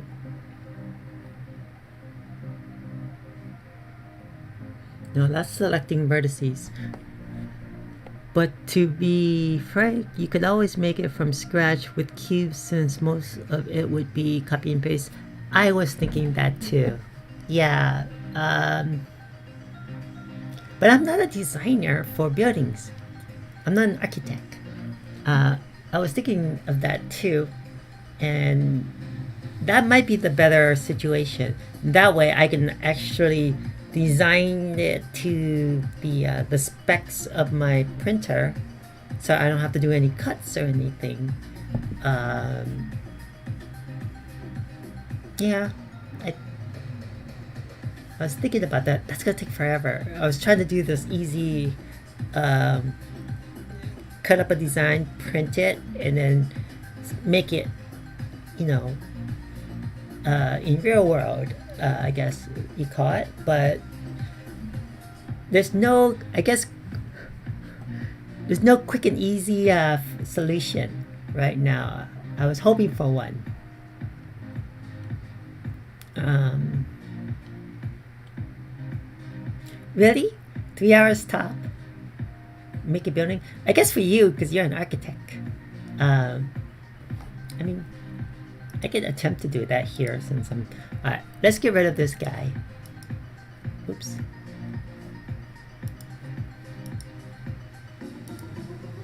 Alright, let's get rid of this guy. Or at least, maybe use it for reference. So I'm gonna let me bring up the model.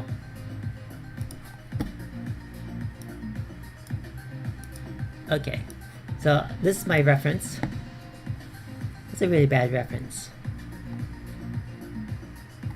Yeah. Okay, so this is my cabinet size. Let me position this to 0, 0, just make everything easier for me. Okay.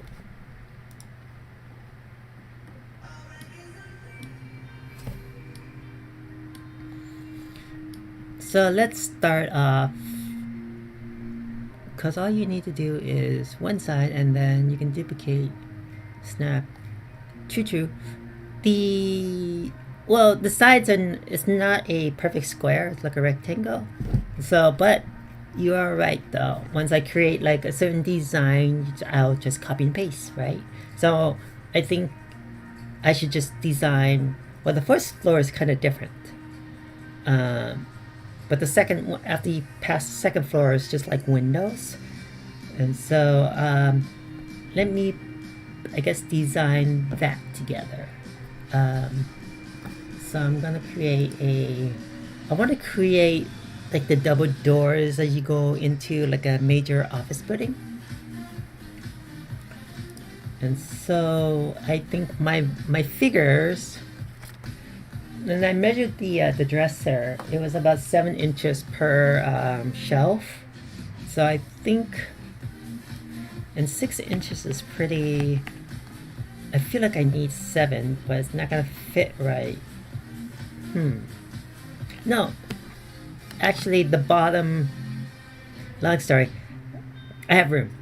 Let's just say that before I explain everything. Okay, let's create a box here. Alright. 6.5. Good idea. The height. Okay, 6.5 height. Oops. See, this program is so much easier. I could just do that.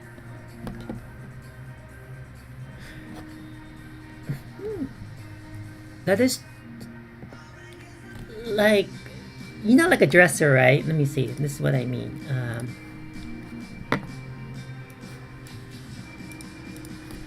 Let me see, a 4-drawer. Yeah, dresser. Images. So I picked up one of these off somebody's yard. They were throwing it away. Something like this. So my idea is, see, each shelf is a floor, right? And then I'm gonna use the back of it, and that's the front of the building. And so, you see this piece down here? So the first floor has a hollow piece here. So what I can do is the first floor is going to be bigger. So imagine if this was 7 inches per shelf, like what I have outside, right? I forgot. I think this is like an extra 2 inches or something. I should really, really measure it exactly. Wait. And so it's going to be the size of the dress. Yes. So what I have to do is design it and then also keep in mind my printer size. And so I'm going to print it in pieces. And then I'm going to paint it and then glue the pieces all on. I know. I feel like I picked like the crazy projects that are way over my head to do. I mean, the Diva, I think I got that down. I measured her, like, for Diva. Let me pop over real quick. So for Diva, her, from here to here, her butt to her knee is about 2 inches. And so when I loaded up the model, what's Yano?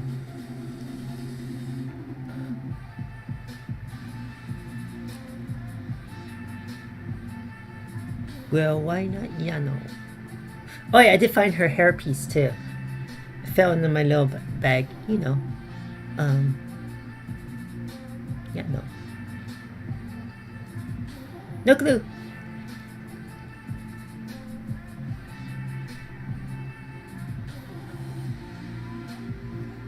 So, next week, I think I'm just gonna print it as is. I think it might fit. She might have to do this when she's inside. Kind of like, it's shortened for slang. Oh! See, I don't know the slangs. I feel like I'm too old for slangs these days. You kids and your lingo.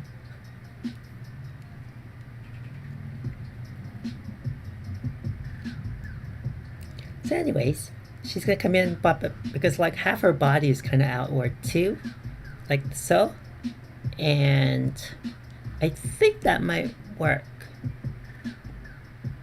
because the piece is like right by here, the opening, and then there's that like the extra piece comes out about right here, and her head was like right there. So I think the model just straight out of the box will print the right scale for me. So we'll see next week when I get my printer, and I'll start printing on that. I should try to maybe print on my MakerBot. But it's gonna take like days for my MakerBot to print something that big, I think. Let me see. Maybe I could just fire it up and because I have about a week to do. Let me just fire up my MakerBot program real quick. Oh, let me switch over.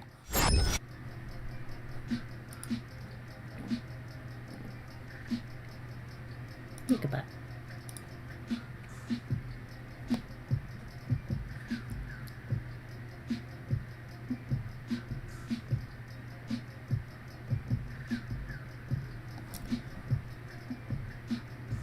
That is true.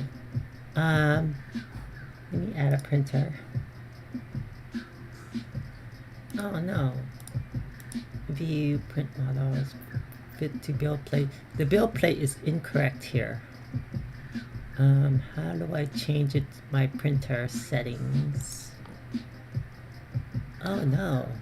So everything is just not working for me today. Where is my printer settings? Nope. Wrong button. What is this? Nope. A Thingiverse.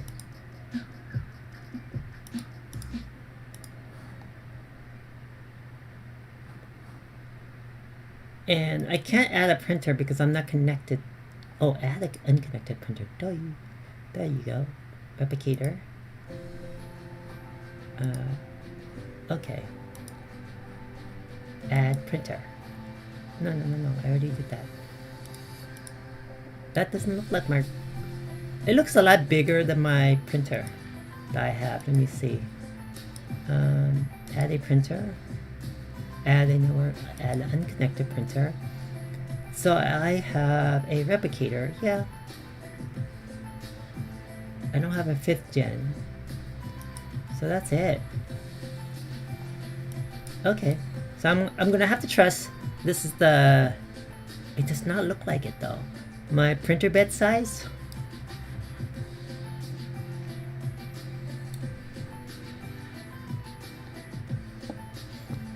And I gotta tweak some settings on my printer too because I just redid the computer. But let's just load one up. Load the model up real quick.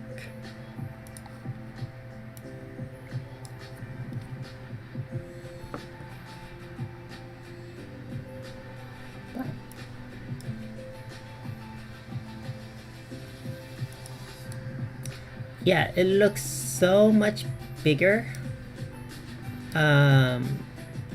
The print bed. Yeah, I'm gonna have to bring this model to my other computer, and I might try to print it tonight after I stream here. So I feel like I can't do anything right now. I've been trying to figure out content because I'm waiting for my paints to come and my airbrush tool to come.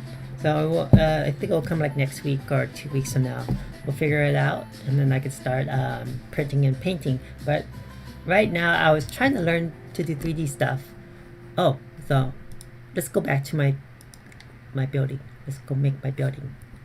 6.5 in height. What's the average width of a figure?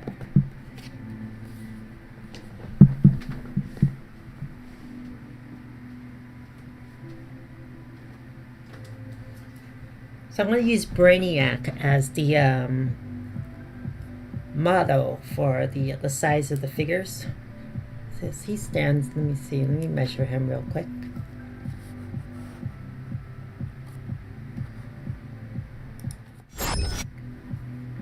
Kind of like my reference size, that's what you call it. So that's Brainiac. He's a pretty decent humanoid figure. Because I don't want to use the Figmas because they make them smaller. So he stands about, holy cow, maybe he's not a good size. He stands about 7 inches. So he would not fit in my door.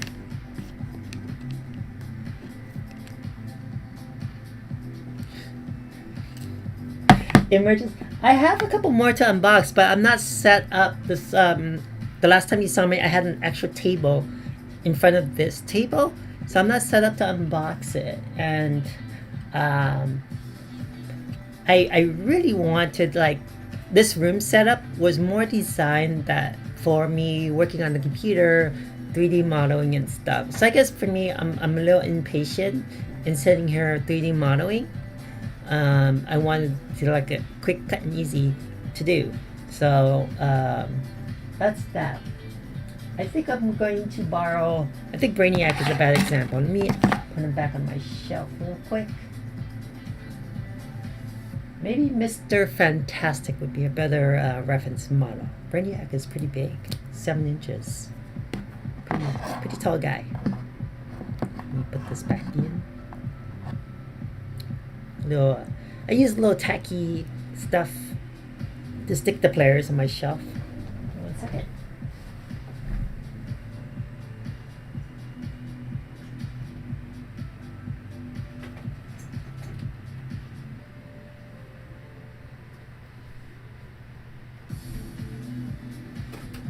Okay. Oh, he's dusty. He's been sitting there all this time collecting dust on my shelf. Alright, I think Mr. Fantastic is a good reference. Let's see, how tall is he? He's about 6¼ inches. So yeah, 6.5. You have a little room. And then so from shoulder to shoulder, he is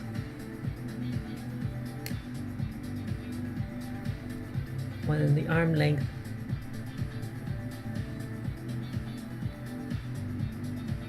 Maybe 3 inches would be good enough room.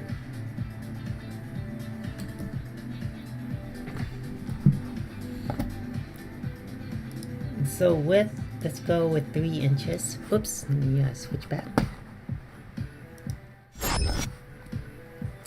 3 inches here.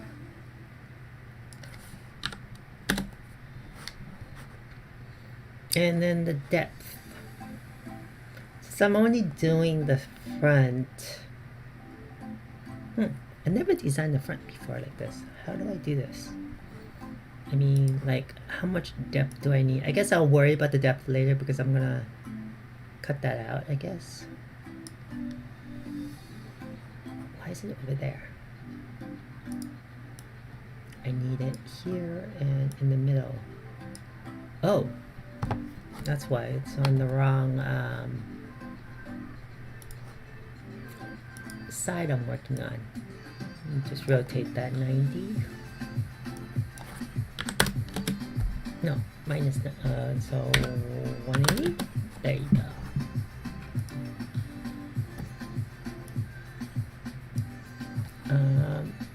I'll adjust the effect pivot only center object. There you go. And then I'm going to move that. Is that right? Why do I feel like it's wrong?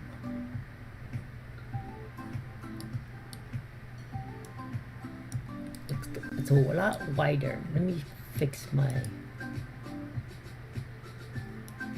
length seems like it's off. Maybe this is the wrong. Let me see if that changes. So that's according to this is the left side. Oh, okay. This is I'm looking at the wrong side, I think. This is the front.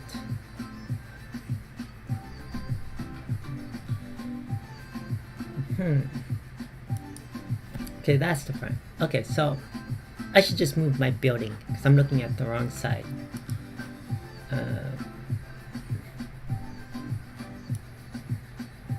Like so. 90. There. So that's the front. If you're just doing the front, you can just use one face and then once all the sides are connected, just extrude in for depth. Yeah, it's the problem is it asks for depth, so I'm just gonna keep whatever number, and then yeah, I can extrude that. So I'm just trying to get the front because I was working on the side, and I'm trying to make sure my measurements are proportionally correct to the shape, to the cabinet. Okay, so see how the width of the door seems a lot bigger. Oh wait, I should not use this. Is that right? The front? Yeah, that is the front, right? Hold on, let me look here. I would assume that's the front. Yep. I gotta oops. Let me just redo this. Oh, wrong one. There you go. Okay.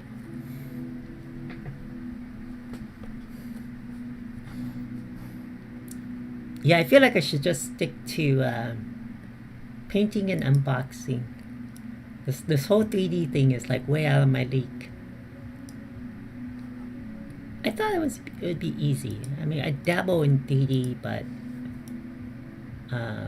so that's the door. So the width seems too high. I think I got the wrong side of it. I think this should be 3. Nope, that wasn't it. And so 6.5. This my width and stuff is all mixed up. No, that's not. That is 3. That was 3. So no, it's all about the journey. Yeah, I feel so like, you know, people, and I'm so glad that you joined. People, you know, see streamers to learn. I'm learning, and it like, I guess people, no, I'm worried like people don't see this as interesting, I guess.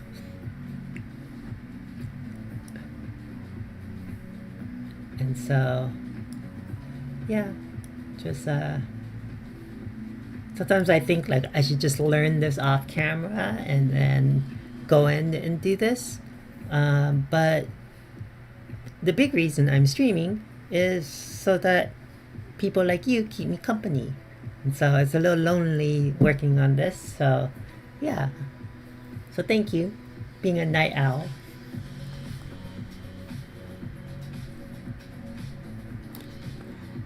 So this doesn't look right if this is 3 inches. Now, majority of the streams I follow, it's for the chat, not the skills. But thank you.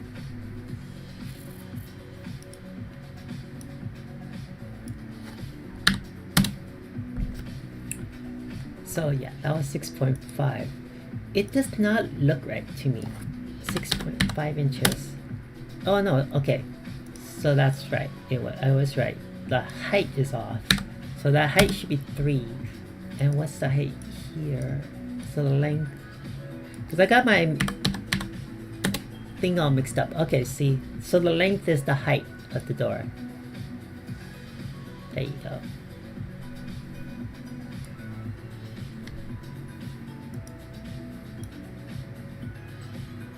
That should be centered, I believe, because everything else is centered there. Okay, so that's one door. I feel like, what should I do? Okay, so is there an align tool in Max? There is a world tool, I think. Oh, like a snap or something like that? There probably is. I don't know where it is. I just make boxes and move things around. There is a snap tool and align to grid. Let me see. Because I don't want to get too comfortable with 3D Max. Yeah, Maya has a thing where you can center 2 objects. Oh, well, I used the move tool here. There's little things in the bottom. But yeah, I don't know how to align it to another object. I just like manually do it, like how I'm doing it right here. Horrible, I'm so horrible. And so I'm gonna duplicate this. Those are my 2 doors. See, when I'm getting around here, this is my reference cabinet size. So I need to, I should start building a wall or something. And maybe I should keep it about 1 inch thick. So I'll create another wall, which, oops. The height, let me put Mr. Fantastic aside. The height of this cabinet is 39 inches, and then the width is 29. So I'll create another box real quick just to get the wall going. Oops. Okay. And so I want the height to be 39. See, that's right. How come my box height was different? That's weird.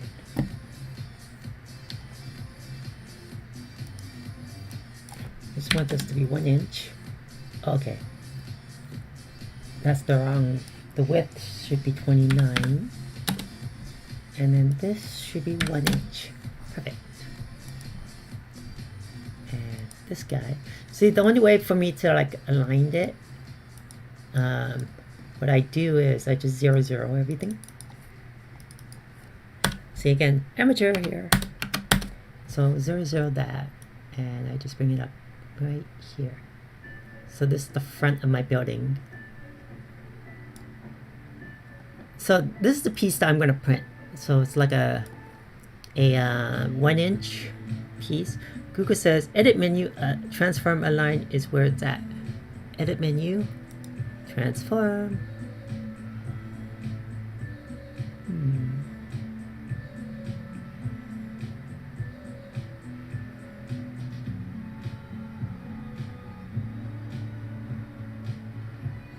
There's 2 transforms. Type in box, type in or transform. Let's see what that does. Rotate, align.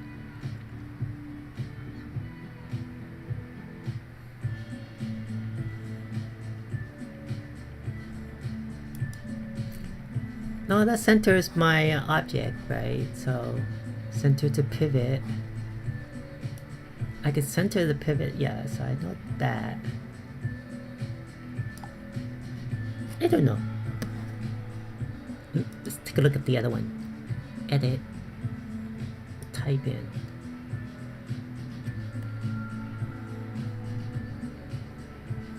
Nope, I don't understand all that. I just know how to do this. That's it. Oops. Oh no. What did I just do? No, I don't want all that junk. Get out. Get out. Get out.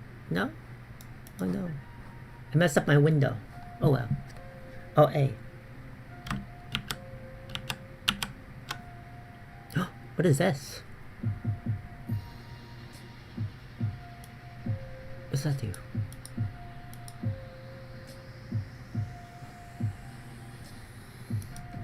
Oh, thanks. Yeah, it aligned to the side of my. I think it did. Or did it move? No, it it moved it back over here. I don't want that. I want it over here. It aligned to the pivot points, I guess, or something like that. Because the pivot point for this red box is in the middle here. So unless I moved the pivot of this box, which I could, let me see. Oops. Affect pivot, center, align to object. That work? No. Let me see.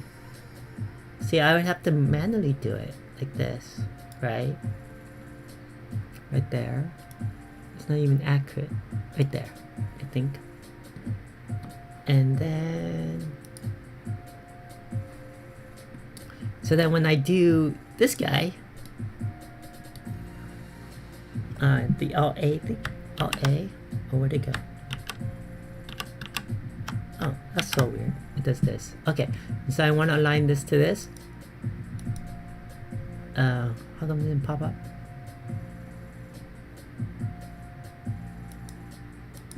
Oh, there you go.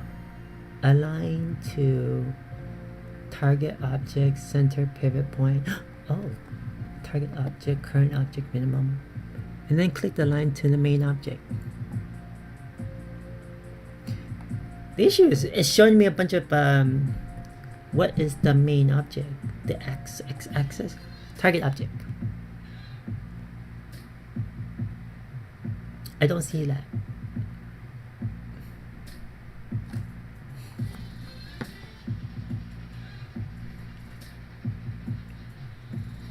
I have no clue. Let's just hope this is the right one. Okay. It looks like it. It's close enough. It's okay. Alright, so I definitely don't want to make the full size. I want to make the first floor. I really should have measured the bottom part of my cabinet. I feel like and I eyeball it for now. Yeah, you know what? Today is practice day. Until I kind of figure out what I want to do, let's just practice.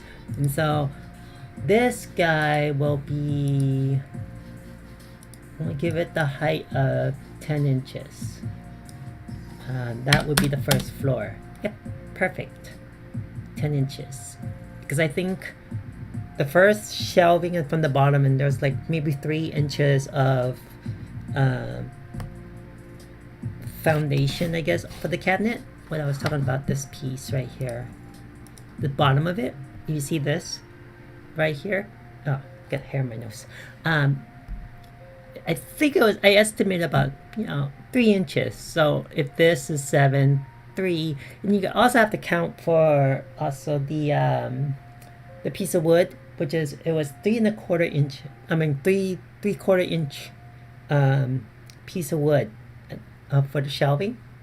Put an edge loop at the first floor so we know where to cut later.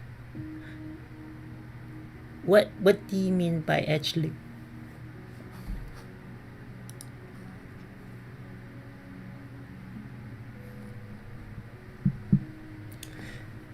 Because I think 10 inches is okay because the like a line.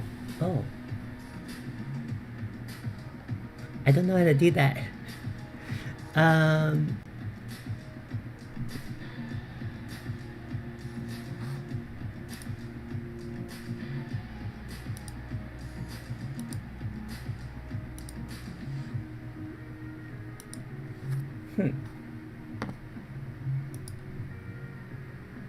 Hey, there's doors.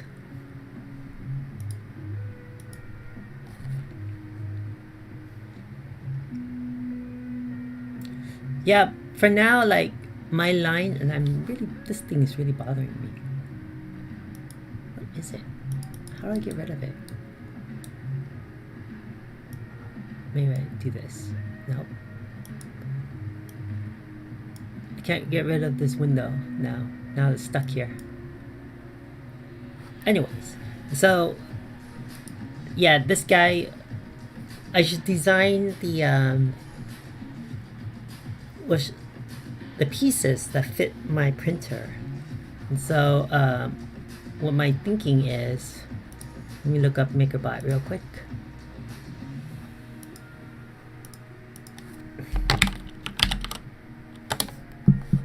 So the MakerBot is the print size. Where is the printer size? Here it is. 11 by 2 by 6 by 1. So 10 inches height is near its maximum. But is that correct? Why do I feel like, no, that's about right, 11, because the print's pretty high, 661. Okay, that sounds about right, 61 inch. And so let's just do 6 inches to be safe, I think. Like for here, go back to my box here. 6 inches. Oh, which is about my door size. Uh-oh. So this is technically my print area. This orange box area. So every if I duplicate these will be my line, I guess, because I don't know how to make a line. I thought I did. I don't know where the lines are. Too plain, no. Okay, anyways. Carry on. And so, if I ship, oops. Oh, let me make sure this is right on the corner. It's that main box in Edit Poly.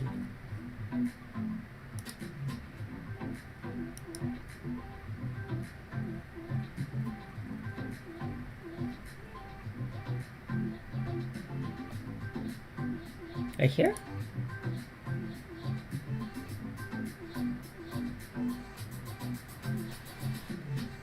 Editable Poly.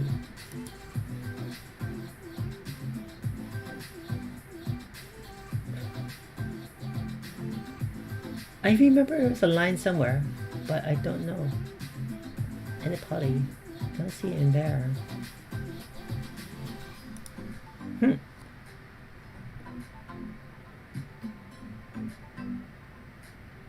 Hey, quick slice. If you right click the box, you should be an option at the bottom to make one. Right click.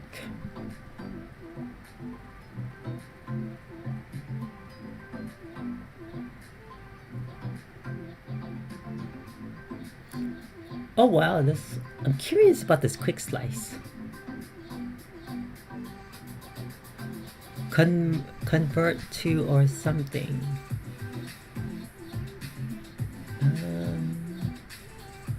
Tools? No. Curve editor? Oh, convert to. Editable Poly.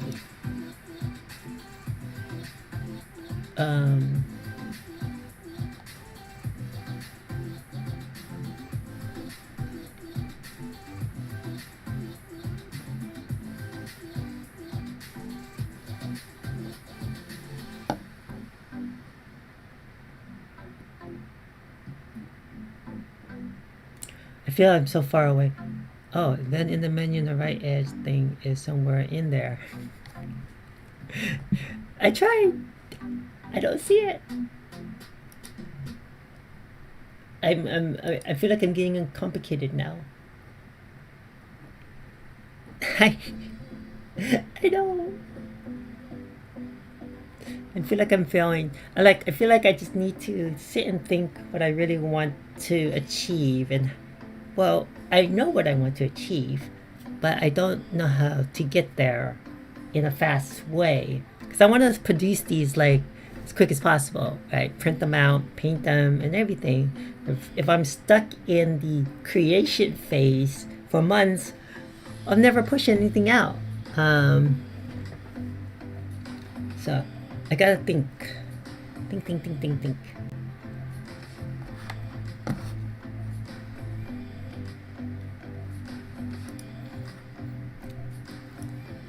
Psych.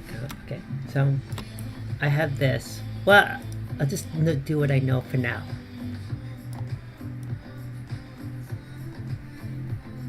Yeah, it's gonna be pain. I'm sorry, it's painful. I'm doing amateur stuff. Copy that over here. So each of my orange pieces is my printable area. I feel like I'm working backwards.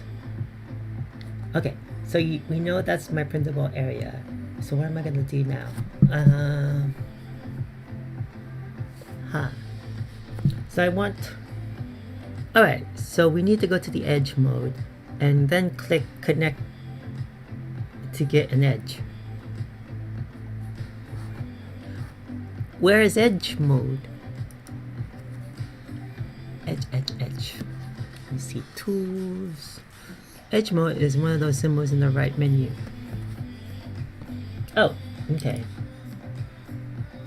Utilities. Maybe this one?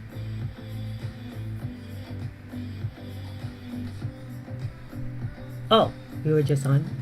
You talk about the object type?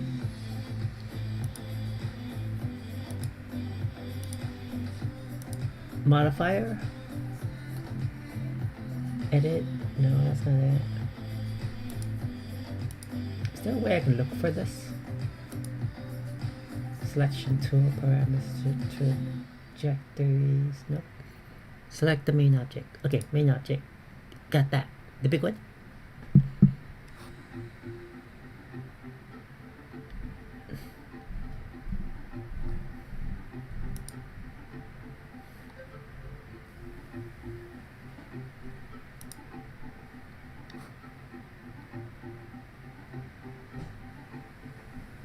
No, it's not there.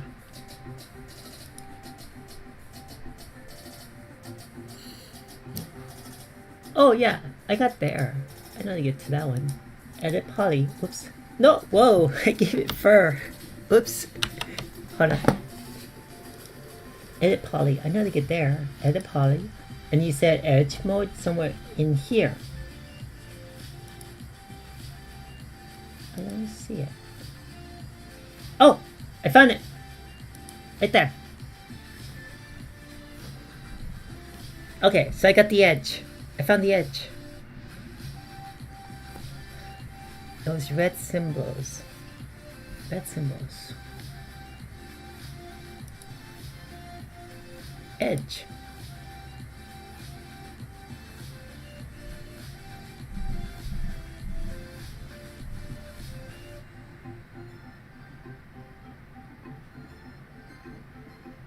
I don't know what else I'm doing here. Those red symbols.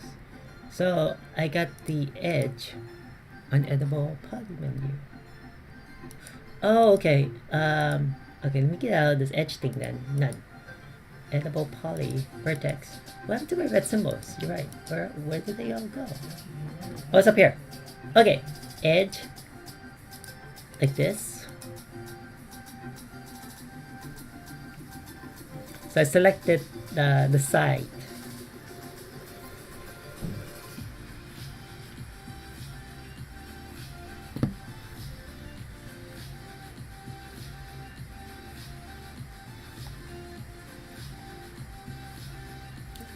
The second one, oh, that edge.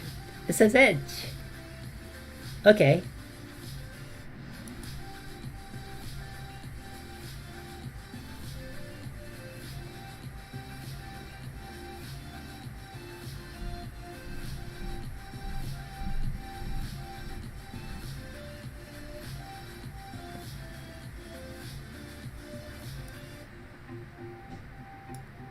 That wasn't it.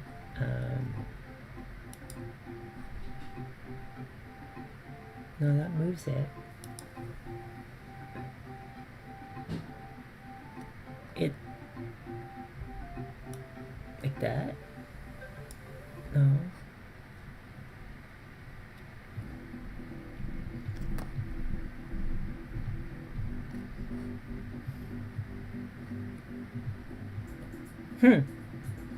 I'm not doing something right. Oops, no, I don't want to do that.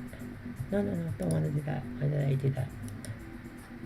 It's it should click and connect. Yeah, it's just like I'm editing the poly but not the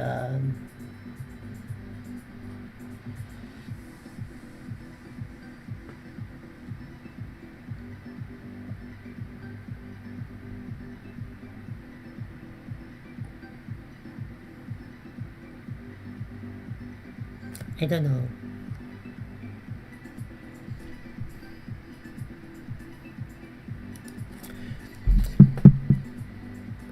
My other problem right now, I should be designing to the reference building. I don't want to watch YouTube. Okay, hold on. YouTube.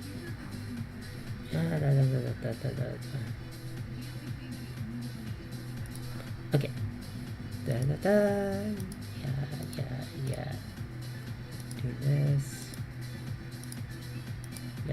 Yep. Box, okay. Like 20 seconds in or something. Oh. But he was like talking. Hold on, turn off the music real quick. And I'm going to show you guys in this video how to add edge loops. Right, two ways I'm going to show you. Let's start by creating a simple object. We're going to go up to the plus sign on the right here. We're going to go to box.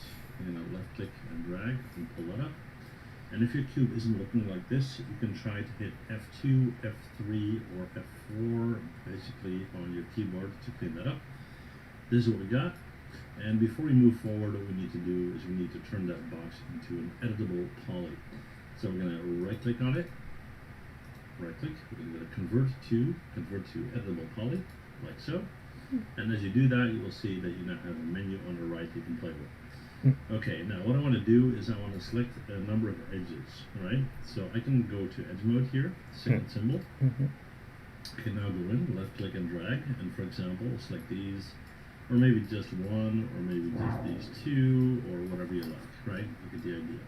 So I'm just going to select these right here. And then what I'm going to do is I'm going to go to the right, and there's going to be a button called Connect. Now you can click on Connect and you'll get an edge loop in the middle here, but I'm going to click on the little box next to it, right? And once you click on that one, you've got three options to play with. Now the top one, I'm going to left click and push up, right, like this. It'll increase the number of edge loops, or you can just do it by clicking one by one, like so. Or you can go in and simply just type in a number, let's say, I don't know, 5.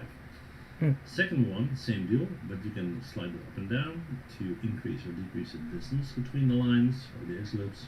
And the third one is to basically shift the whole thing to the left or right. Now, once you're happy, you click on the little checker thing here, and you got it.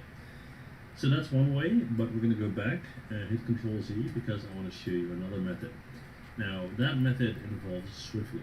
I'm going to right click on my cube. And if I go up into my menu here, you'll see that I have Swiftly. Now you might not have that, so later on in this video I will show you how you can add it there, right? But once you click on that, you can freeform go in, and as soon as you click, you'll see that you have edge loops added, right? Now this is most commonly used, and I think it works quite well. I like the fact that it's in that menu because it makes it nice and quick and fast, right? Quick and fast, yeah, pretty much same thing. Alrighty, so we got that, and now I'll show you how to get it in there. Okay, so what we're gonna do is we're gonna go up to let's see, where's it at? Where's it at? Where's it at? Customize, top of your screen. Then you're gonna go to Customize User Interface, which will pop up this menu right here. And then what you're going to do is you're going to go and look for SwiftLoop in this list right here and add it to the right. So we're going to go and find SwiftLoop. Give me 1 sec. Yeah, there you go. SwiftLoop. Now, you can add it to the right by dragging it there, but you have to check one of the quads here and make sure in that quad menu, by the way. So we've got these 4, and I just clicked on the top left one right there, and then I just took it and dragged it over there and dropped it. Now I already have it in here, so I'm not going to do it again. Mine's right there. Once you have that done, you're going to click on save, and then you're going to save it out. And in my case, you already have it, and you're all done, right? And then if you go in here and you right click, you will see it sitting right there. That's all to it, guys. So hopefully this short little tutorial was helpful for those of you new to 3ds Max. If you got any questions or requests, let me know in the comments. So what does edge loop do? I mean, I didn't see like how do I know the measurements and stuff, or it's just creating a line just so that you just see it, right? Is that what you're trying to get me to do? Like, so this one, edit poly, convert to edit poly. Let's did that, and then I don't have SwiftLoop.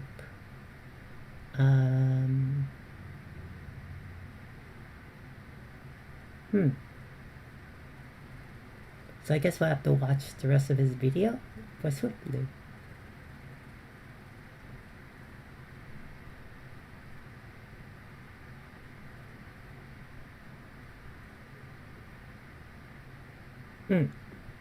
I see.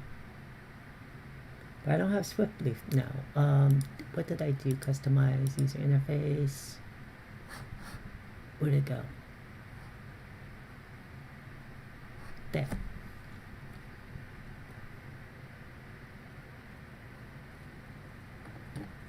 I think I can find it in here, or because I haven't created it yet, it won't pop up. Let me see.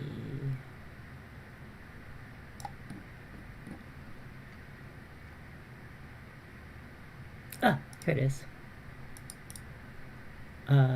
Quads. Oh, what did I just do? I feel like I'm gonna break something.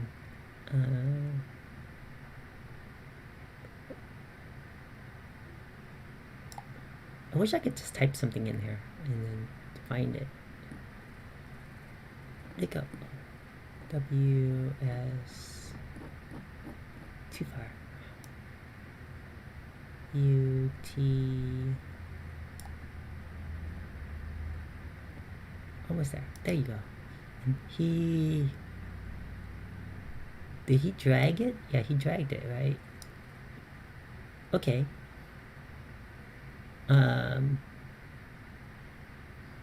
I'm missing something.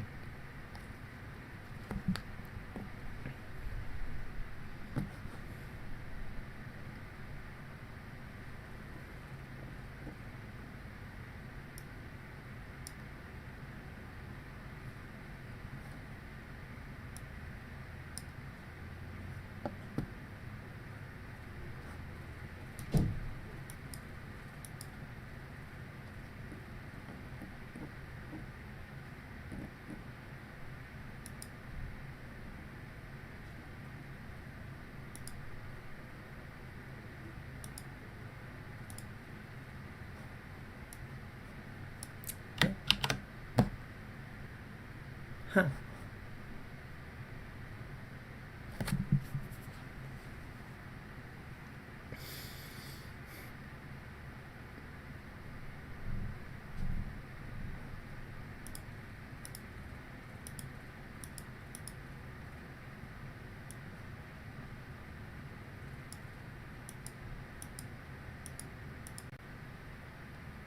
I think I was supposed to do something before this. I mean, I just drag it over.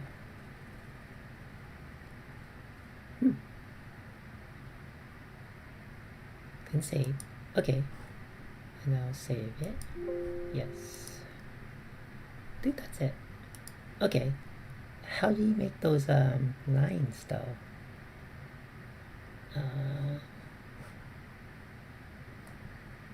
Oh, he did the edge thing, right? No. Right click. Squip loop. Ah! Got it! I got it!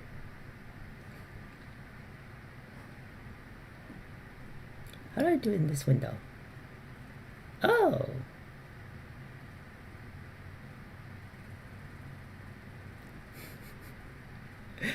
Now we're talking. Yay! That's so cool. I keep on learning new things.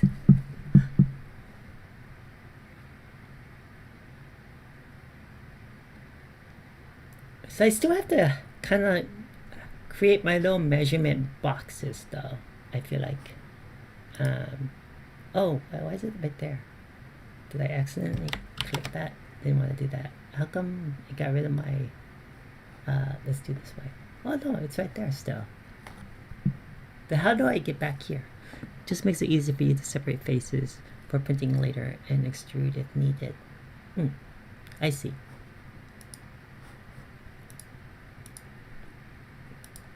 Oh, okay. So,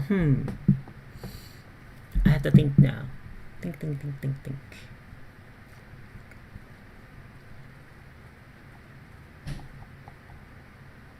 How do I want to go about this now? So that's one, and let's create another one.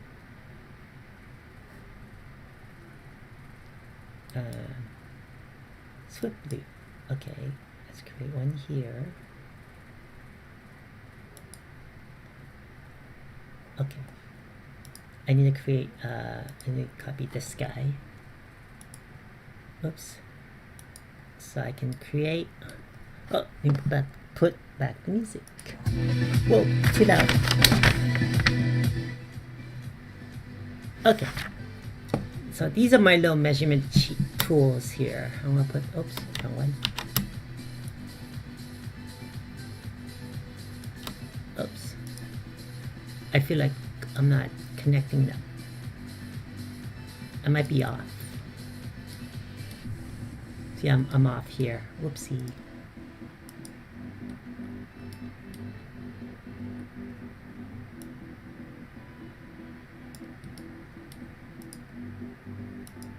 That's close enough, I guess. Is VSnap in this? I know what you mean. I don't know though. I need to go to my preferences. Grids and snapping settings.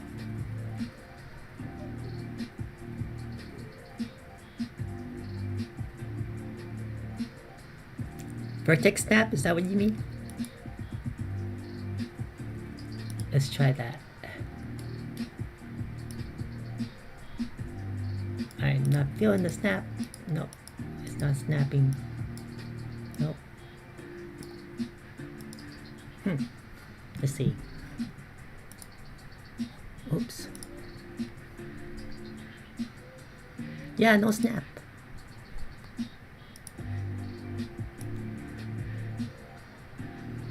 Or maybe I have to turn on the snap. Let's see. Oh, what was that? Hold on. It snaps away. It's like it feels like a magnet pushing it away. How's that? No, that see, that didn't snap either. It's snapping to. I mean, we're just practicing. We can figure this. Yeah, you're right. Oh, I felt a snap there. It's like it's snapping backwards. Hold on. Let me try to.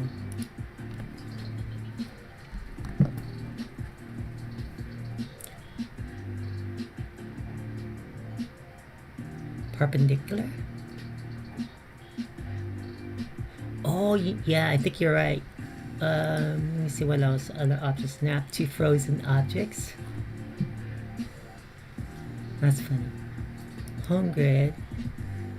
User grids. What if we snap to the face? Or edge segment. Maybe that's the one? In my ID, press D and then snap the pivot to the edge vertex and then snap. I feel like I should just start learning Maya and then have you help me. It might be easier for both of us.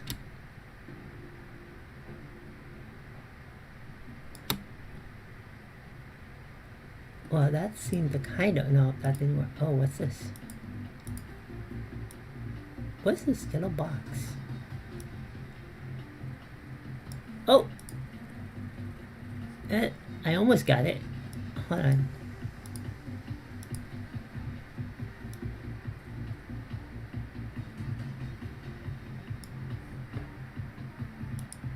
Nope. It's not it. Still. Let me see. No, that's not it. Yeah, I really don't want to get too comfortable with this program. I only had 30 days. Unless I can get a crack or something for it. But,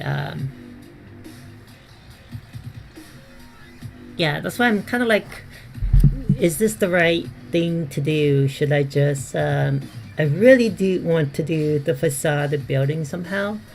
I'm trying to think what would be the easier way to do this without building it from scratch, I guess.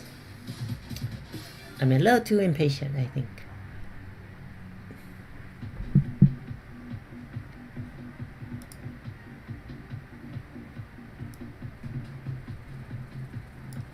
Okay.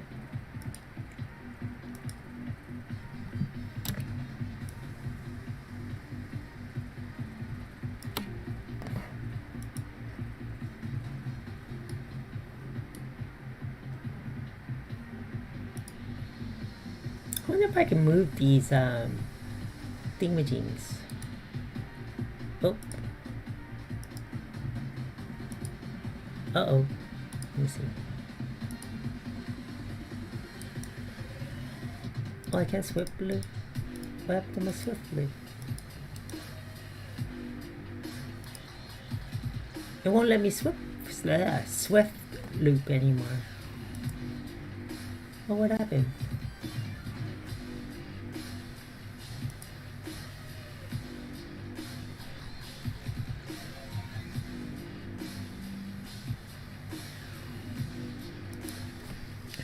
Retop is so that you can cut it straight lines. Yeah, I'm trying to figure out.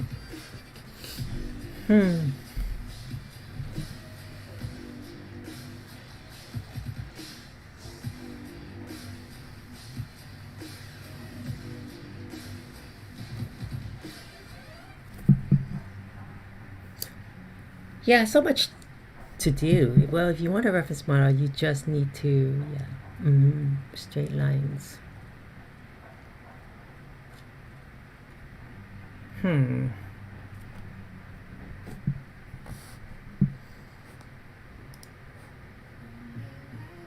My building's coming along. Yeah, right.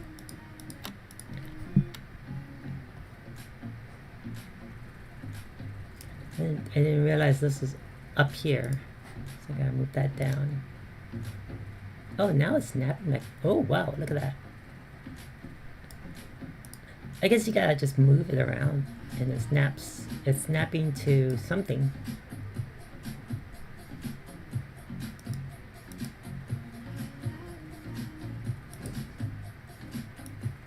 I think it snapped to my door right there. Oh, there you go.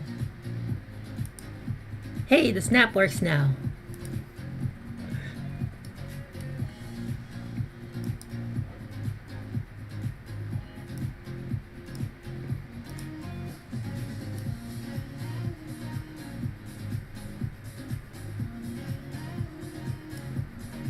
Kinda works.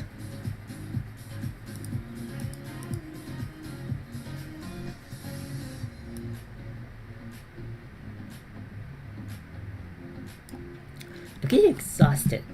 I feel like 4 hours is way overdue for me to stream. I get burnt out, I guess. I was thinking maybe I should just cut it to 2 hours, but it is, and I'm diabetic, type 2 diabetic, and so it burns up my sugar, and I'm kind of like, ugh. So it's a lot of work. Like last night after I signed off, I told you I was going to redo my shelves and stuff. I got so tired, I just went to sleep, and yeah, I don't know what's up with me. Yeah, that'd be funny. I'm gonna pass out. Then I'll have 10,000 viewers. She's passed out.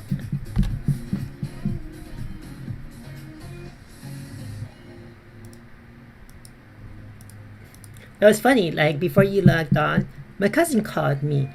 And, of course I have to pick up, because it might be important. And then I got, 2 extra viewers out of nowhere. It's like the world knows I'm on the phone and I muted myself so that, my conversation is not on the stream. And then I get 2 viewers out of nowhere. But they didn't say hi or anything. They were just checking out what the hell I'm doing. And just listening me lip read my conversation, I guess. But that was just weird. But, yeah.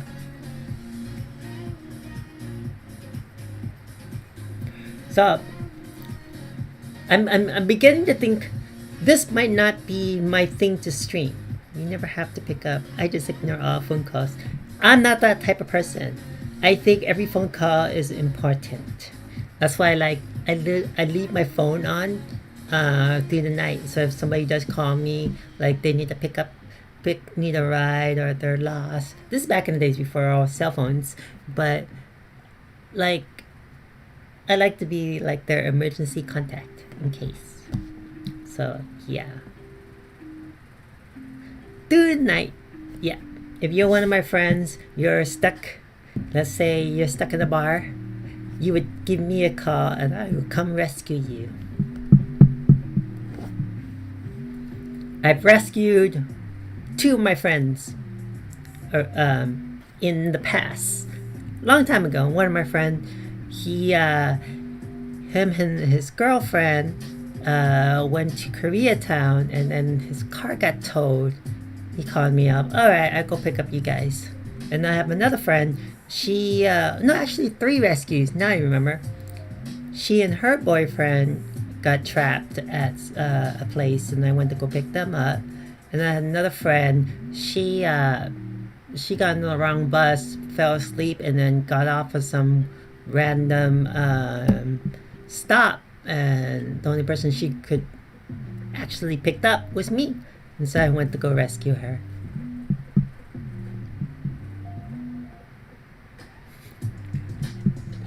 Oh, so you have the Twitch messages? Yeah, I turn all of those off, like Discord and all that. That's too much. I just leave my text message and my phone. But nobody calls each other anymore. Nobody uses that anymore. But thank you. Yeah, I try to be. I mean, I myself have been stranded and with nobody to rescue me, so I know how it feels, and so I just want to be that person, And I usually tell close friends, if you ever get stranded, give me a call, and I'll come and rescue. Now you got Uber, Lyft, and all that. Nobody gets into that situation anymore. But back in the days, before Uber and Lyft and cell phones, people would reach out to me, page me, beepers. I was around in the beeper days. Yeah. But nowadays, I don't have to rescue much anymore. My rescue days are over. Now it's just making toys.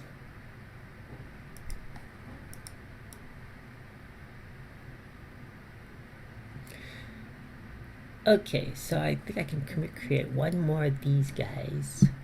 I wonder. Oops. Wow, did I make it like the exact fit? No, it's a little off.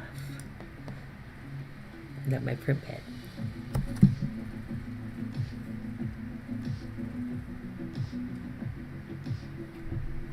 How come it keeps on making it up there?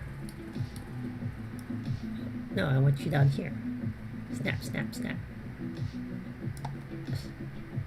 I think the oldest thing I remember is a floppy disk. Yeah, my first computer, and this kind of dates me a little bit, I guess. Well, my dad was cheap. He didn't want to get me a current computer, so he picked up an old 86 computer, like an IBM something. It didn't even have a hard drive. And I learned DOS, C command, that's all I could do. DOS mode, do this, do that. But yeah, I didn't even have full-on graphics. I had a 4-color graphic computer. And I guess it was something to tinker with. And then, oh, the funniest thing, I copied a game off my friend. I guess he had a virus. This is my later computer. My next computer, I ended up getting the first Pentiums. Windows 95, yeah.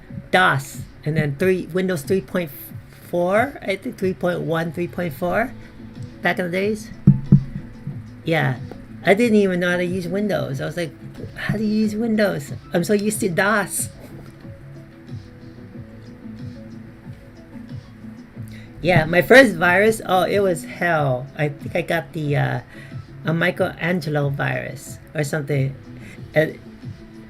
Yeah, every executable file was just infected. You put a disk in, it got infected, and you're like, what the hell? So I had to like wipe out everything, format everything, and yeah, and so and I had to tell my friend, your game has a virus.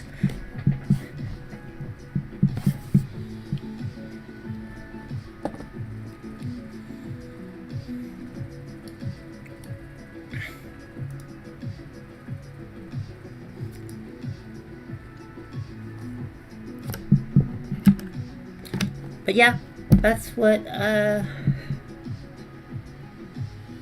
my stuff back then, I guess. I don't know what else to say.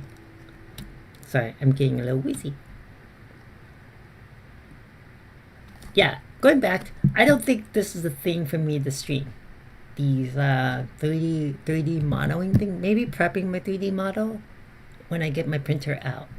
When I get my printer next week. But I really need to think about what to do, because I definitely want to build these facades. I feel like I should just make it out in wood. It'll be a little bit heavier, and I won't get the details. I do want the details. Or like maybe I should like, you know what? Let's look at buildings, and then so maybe that would spark some ideas real quick. Let me see, let's look up office buildings.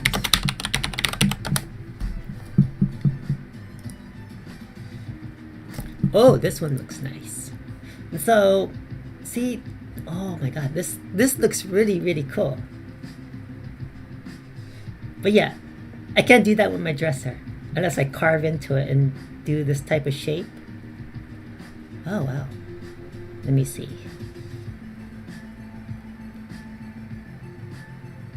Because my thought was maybe like I just design like a window frame and print a bunch of those out and stick them onto my my dresser like this.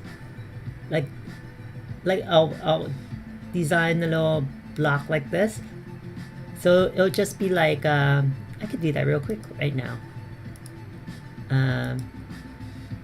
Let me I think I'm gonna scrap this project because I don't feel like I'm getting anywhere. But let's redo this box real quick. You want me to go all out?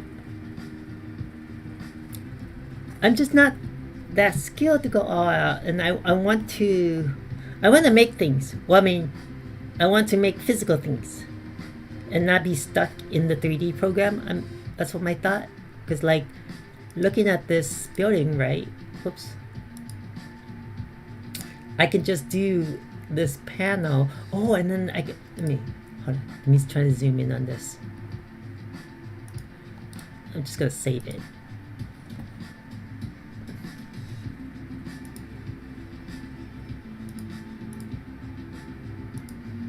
Where's my file? What's your heart saying? Wood or 3D? Both.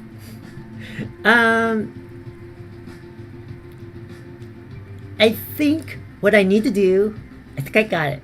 Oh, I'm gonna go 3D. Right, I'm gonna go 3D, and this is what I mean. Okay, let me change. Oh, it's a Webble file. Crap. Let me try to snag it. I thought I downloaded Snagit on this thing. Guess not. Let me just print screen. Oops, did that print screen? No, that's print screen. And then I thought I'd have Photoshop on this computer. Because wood is going to be, well, they're both kind of expensive. And it's really like I need a design in my mind to be settled with, right? Let me see if I copied it right. Oh, I got all my screens. So I'm thinking, see how I can do this block here? You can make a small design out of wood.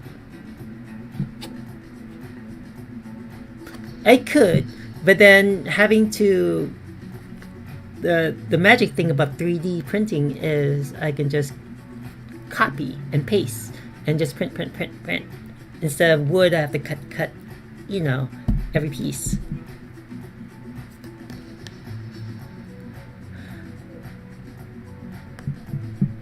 Yeah, but I'm also making it, I guess, functional to have my action figures in there. Because I want to print like furniture, kind of like a dollhouse for action figures, I guess. But I like that the this design I can actually, I think I can do. See, I just have to take apart this this part here, and so it's like a square. I just gotta make sure my squares, it's a little like mini, kinda, yes.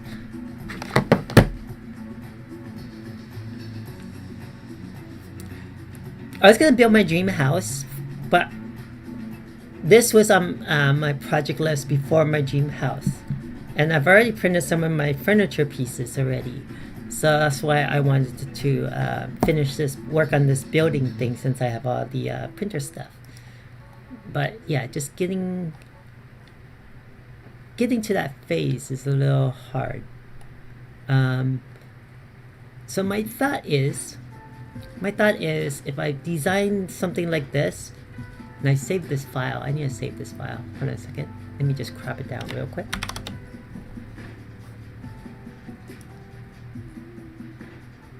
So I remember this.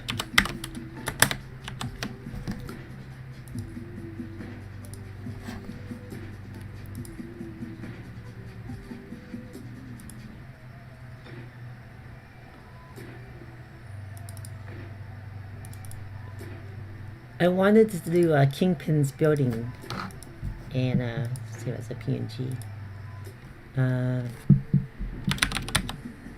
Building reference. Okay. So my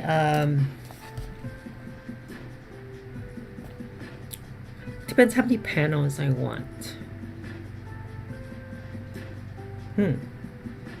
Because not only I have to design the building, I have to design it to fit my dresser. The width of the dresser is about 29 inches. And so I need to find a number. I still need the front doors. This picture doesn't have the front doors. I wonder if the site has it.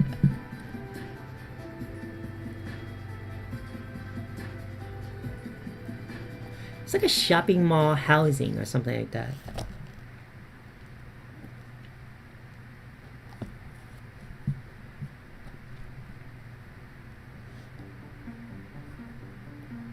Or maybe I should just build as I go. I don't know. But yeah, my thought is like I do some panels like this. That way I can keep the size down and I don't have to worry about cutting it. I just have to print. It's like tiles. I'm printing a bunch of little tiles. And I will glue that on. And then paint and all that stuff.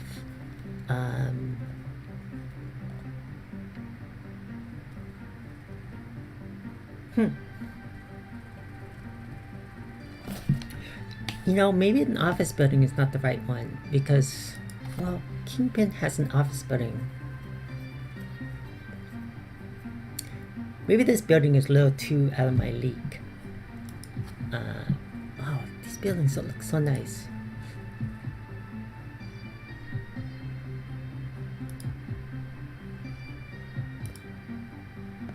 Wow, all these buildings are nice. See, this one, well, I don't even know where to begin if I'm 3D printing it. Oh my god.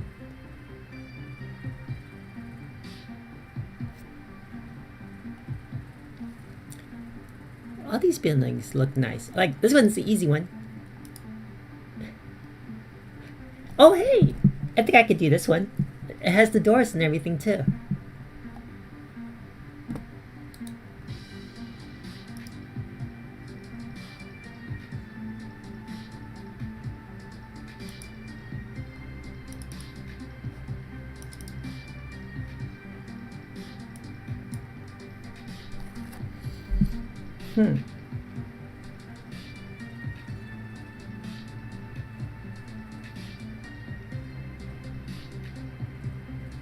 I feel like I have to cut my dresser, the bottom part of it, to have that to go in. I don't know what you call it, but it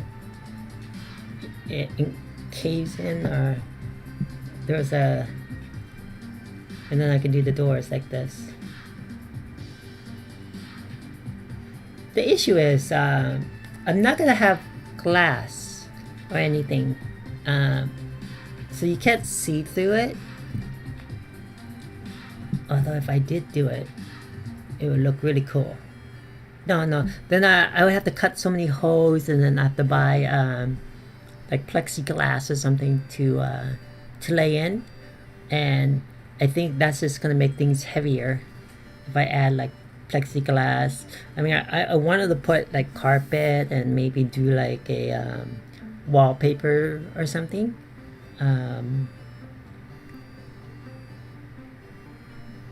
It's almost like I should just sand down my dresser and kind of like a sculptor with like a clunk of clay. My dresser would be that clunk of clay, and I would just design, just like work at it and then make something.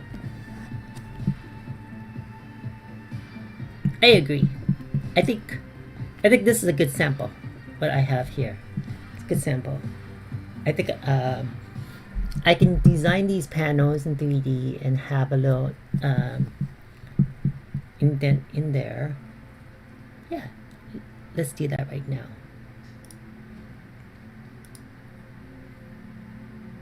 I agree. Details come after. Practice makes perfect. And so, if I want to divide 29 inches, what's a good number? Oh, let me take a look at that picture again. This one has 1, 2, 3, 4, 5, 6, 8 across. 8 windows across. 8 divided by 29. 29 divided by 8. What is that? Where's my calculator? it should be like 4. That's not right then. Oh, 4 inches? No. 3 inches apart is about 24. So I can get 7 inches. I guess the weird thing is, because then when they built this building, I guess they had a measurement. The problem is, sorry, I might sound confusing, but the width is 29, so I need to find the right window size, because in this picture there's 8, so I need to find the right number. I can go with 7. That's an odd number. So 29 divided by 6. Maybe I'll just have 6 windows. And my windows will be 4.83 inches. But I also need to factor in the edges here, right? So 6. Oh, maybe. So it's 29. Let me see. I could have 5 windows at 4 inches each. That makes it 20, and then 2. This is why I'm not an architect. I have to think about this, because I have to measure it.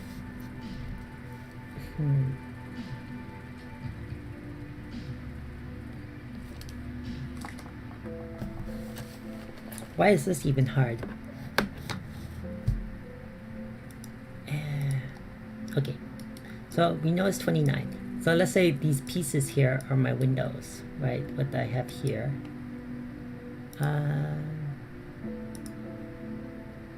Yeah. So I want to make a window in there. This is, now that I have snapping tool on, it does funny stuff. There you go. Okay. So, oops. So this is my window. It just keeps on moving. Okay, it's my window.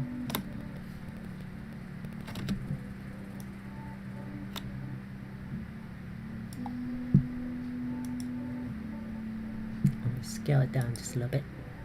If you want a proper specific brick size, sizes are also usually 0.75 centimeters, including concrete. But that's real world scale, right? Why is it always up there?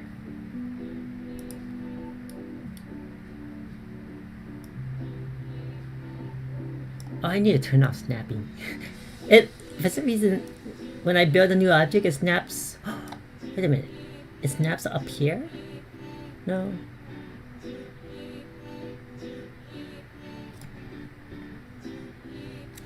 For height, 0.75 centimeters.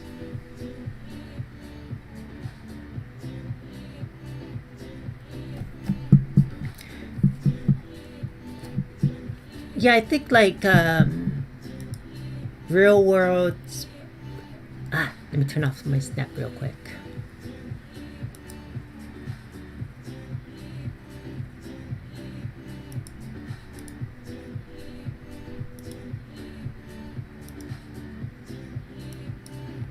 Okay, much better. Oh, what happened? What did I do? Wait, why is this over there? Oh boy. Hold on. How did they get over there? Something is going on. Where's my grid snapping? Grid points. Like when you want it to snap, it don't snap properly, and then now it's just snapping like crazy. Why is it doing this? What is that? I don't know what I'm doing now, but it's doing something crazy.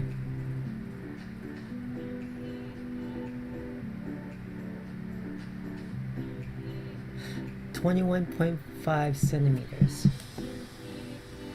Is that according to my 29-inch width of the dresser.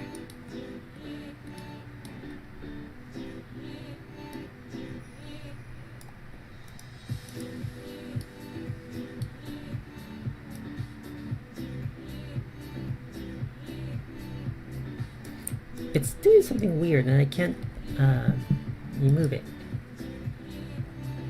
Oh, okay. Yeah, so I don't have I'm not real life I guess the awkwardness is the dresser's size at being for your dresser. Yeah. That's the funny thing. It's why is it doing this? Why is it doing this thing? I did something and it's snapping to. I can't. I'm not used to it, I guess. So I just want to bring this in here. Oh, okay. All right. I want this in the middle. Right there. See, it jumps or. I can't control it. I want to bring it down. It won't go down. I think I have something turned on that's doing this like line.